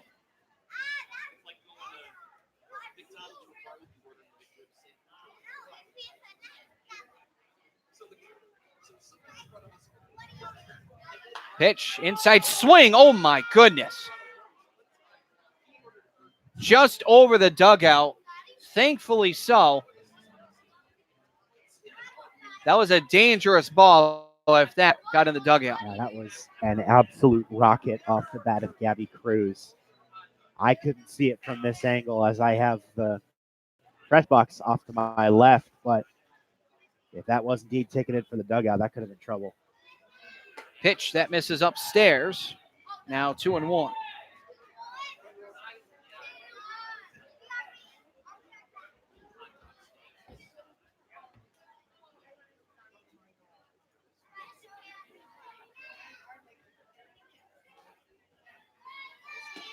That pitch misses low and outside, and now Peterson's going to come out and talk with Gay. To give you a quick update on the other games happening around the league as well.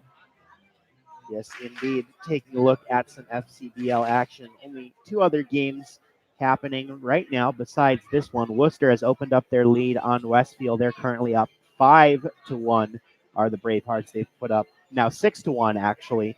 2 runs in the 7th and 8th. That last run just happening a second ago.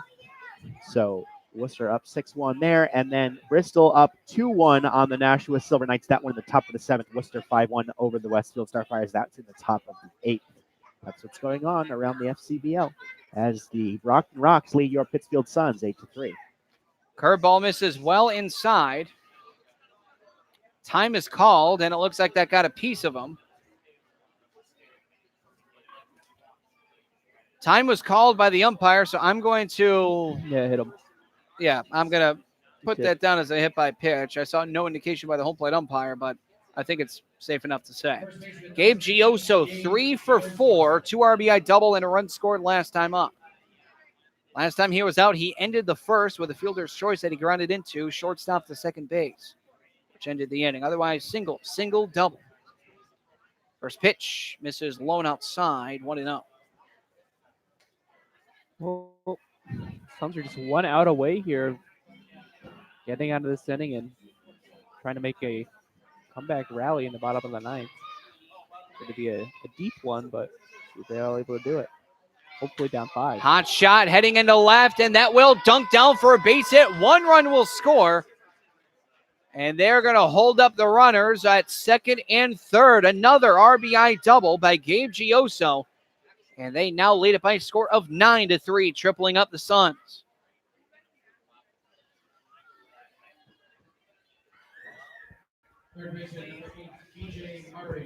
Well, that's the tough thing about having a staff day in terms of pitching is if someone is particularly effective, you don't stay with them for too long. You don't have a guy like John Morris and John Clayton going 6-7 innings of scoreless or 1-run ball. Pitch misses upstairs, 1-0. You have a bunch of different pitchers, and if one of them is off or a couple of them are off, it can become a big problem for your offense to solve. 1-0, misses above the letters. Count now is 2-0.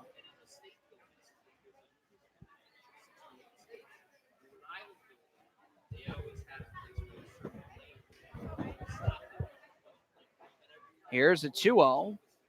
That misses low. Now 3-0.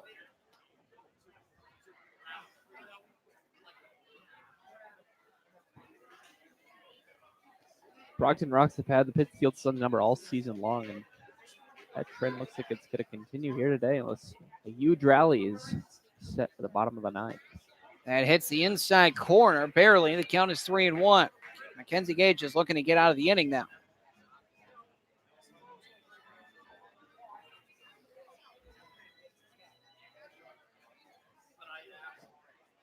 Pitch, called strike 2. Well, he'll now have a chance here. He's worked the count full. Has Gay. He's got a chance to get out of it here. Here's the pitch. Slow fly ball out into center. Second baseman is there. And Cormier collects the out. In the inning, 1 run comes in off of 2 hits. No errors and 2 men left. We now head to the bottom of the ninth. Suns down by 6. The Rocks lead at 9-3. You're listening to Pittsfield Suns Baseball on the Pittsfield Suns Baseball Network. In times like these, violence in our schools is a reality. So it's important to know what to do if a dangerous situation arises, and also how to prevent it. Kids, never bring a weapon to school. And if you see a student with one, or even hear someone talking about having a weapon, report it immediately. If something doesn't seem right or look right to you, speak up. If someone you know is showing signs of anger, or if you are feeling out of control, tell someone. If you feel threatened or bullied, tell someone. Violent acts often start out as small disagreements. Tell a parent or teacher if you see an argument taking place. It's better to let someone know about a disagreement before it gets out of hand. Let's put an end to these tragedies. Ask your school to adopt an anti-violence program. Visit ncpc.org to learn more about how to keep your school safe. That's ncpc.org. A message from the U.S. Department of Justice, National Crime Prevention Council, and the Ad Council. The following commercial is sponsored by feedthepig.org, an organization devoted to helping you save money. We will not entice you with messages like lowest prices in town, dealer approved, certified pre-owned. Nor will we brag about our Huge selection, enormous variety.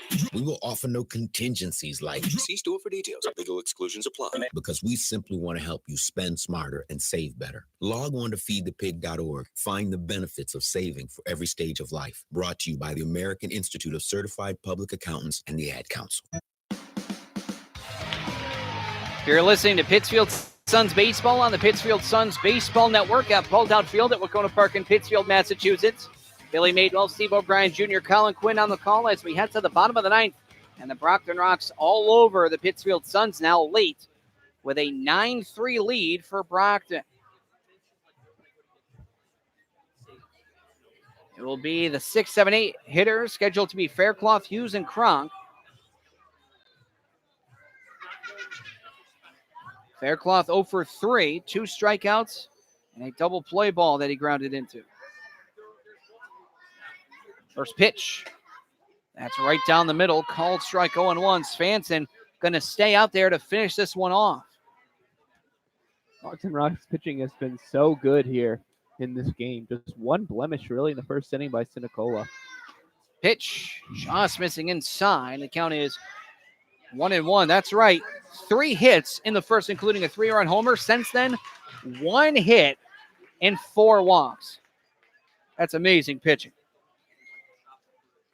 1-1.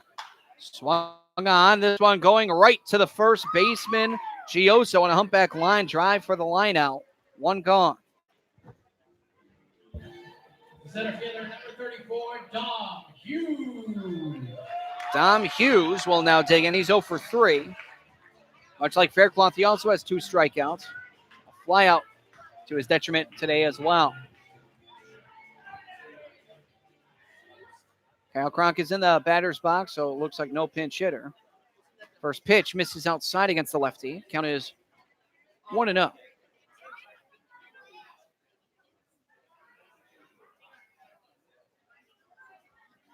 Here's the kick, the 1-0. Hot shot up the middle, headed towards short. Diving is the shortstop Smith. Throw over to first, not in time.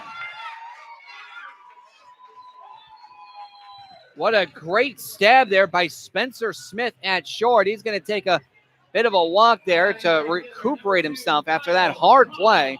So that's a base knock for Dom Hughes, and here comes Kyle Kronk, also 2 strikeouts and a ground out as well. Yes, indeed. That was a tremendous diving stop by Smith at short. I thought for sure that was getting past him, but not to be. Did the best that he could to try and make the throw over, but not quite in time to get the speedy Dom Hughes. Check swing. It's on the inside corner. 0-1. That would have been quite some play over there, man. He just missed him by a half step. Just missed it, really. Speed of Dom Hughes really paid off there. The 0-1 pitch. That's in there. Called strike from Svanson. He's been really dealing. He's only given up 1 walk and now 1 hit.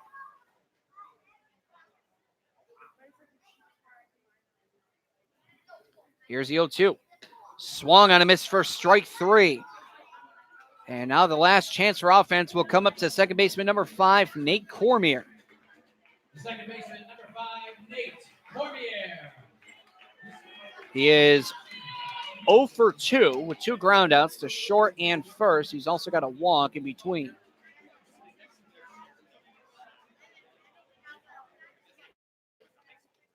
Here's the first pitch. Swung on a chopper, headed towards second. Second baseman has it, throws over to first. That is going to end the ball game. Another win for the Brockton Rocks, who continue to dominate the Pittsfield Suns this season, as that is a 9-3 victory for the visiting Brockton Rocks. We'll be right back with the Pittsfield Suns post-game show on the Pittsfield Suns Baseball Network. Hi, we're talking to real smokers about quitting. Tell me when you smoke and why you smoke. Eat, cigarette, kids, cigarette, dinner, another cigarette. One on my way to lunch, one after lunch. And another cigarette, and another cigarette. Have you tried to quit? Yes. I become angry. It ain't that easy. You can't just quit cold turkey. I tried. What would you do different? Actually having a plan and thinking it through. You have to relearn how to live your life without a cigarette in your hand. With the right plan, you can quit smoking. Free at becomeanx.org. X, a new way to think about quitting. Brought to you by X and the Ad Council. You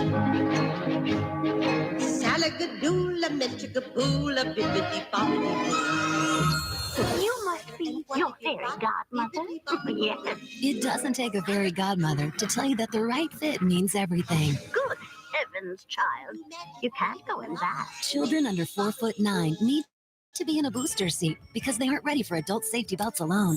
Many parents miss the important step of booster seats. Maybe you better explain things to him. Booster seats raise your child up so that a safety belt designed for adults will fit and protect them properly. Oh, that does make a difference. Remember that 4'9" is the magic number, and get your little pumpkin there safely in a booster seat. Hop in, my dear. Oh, thank you. And like Cinderella, you can live happily ever after. It's like a dream. A wonderful dream come true. For more information, visit boosterseat.gov. This has been a message from the U.S. Department of Transportation and the Ad Council. Hi, this is Paul McCartney on behalf of RAD. If you're drinking, you can't drive my car or any car. Remember, if you're partying this holiday season, don't drink and drive. Got it? It's just not worth it. Doesn't make sense. Thank you.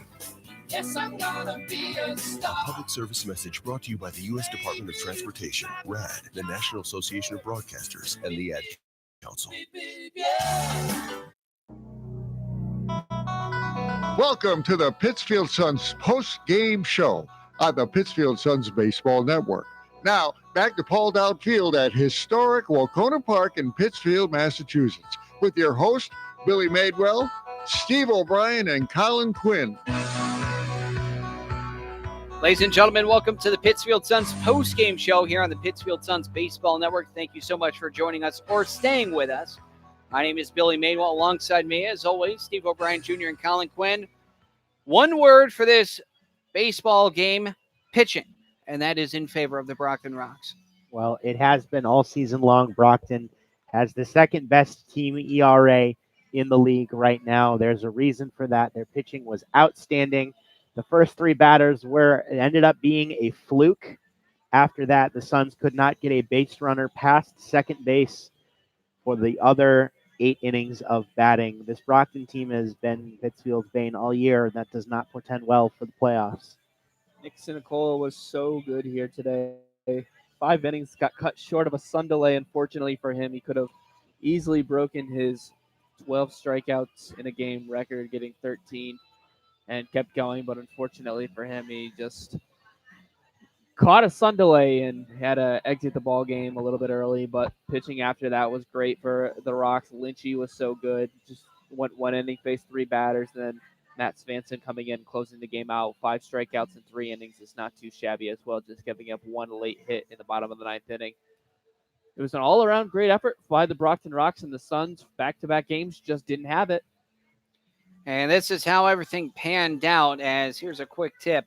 It kind of hurts when you strike out 16 of 27 times. They only recorded a regular out that was hit into the field of play a total of 11 times. So for this ball game started off with a 3-run homer by Jackson Peterson. That was all the offense that the Suns had the entire game, as they would only have, after the first inning, 1 hit and 4 walks. That is it. Top of the 4th, a wild pitch scored Eddie Hart, and an RBI fielder's choice, which was a bit of a mental error by Troy Strack from Andrew Mara. That scored Gabby Cruz. And the top of the 5th, an RBI double by Eddie Hart. Top of the 8th is where 5 runs would come in, and that's really all the offense that they really needed, but they really piled on.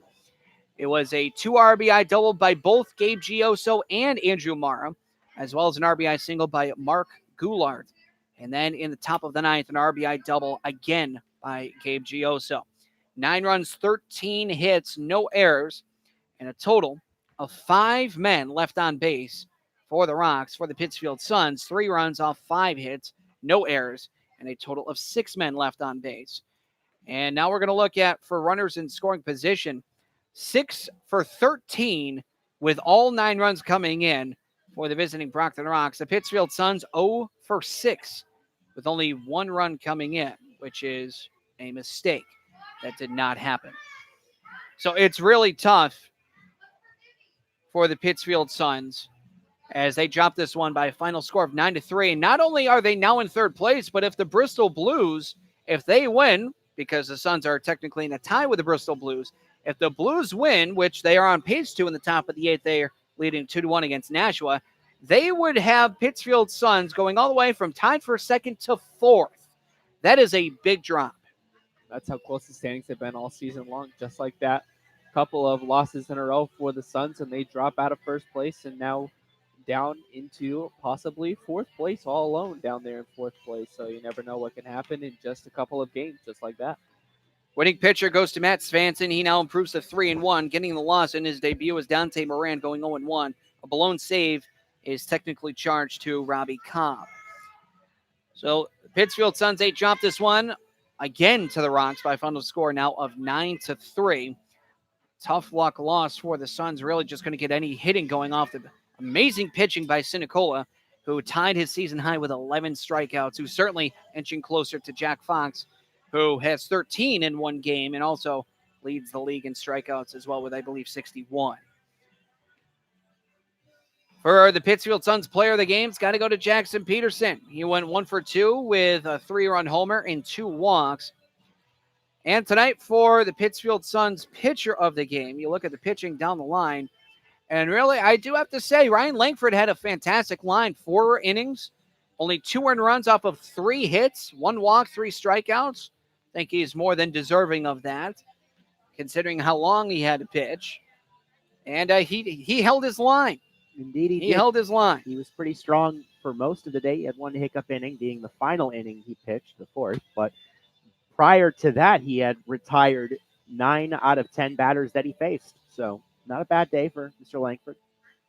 All right, we got through the scoring recap, gauged on analysis. We gave you the winner and loss, and also the one with the blown save, players and pitcher of the game. And now, gentlemen, your final thoughts on tonight's contest.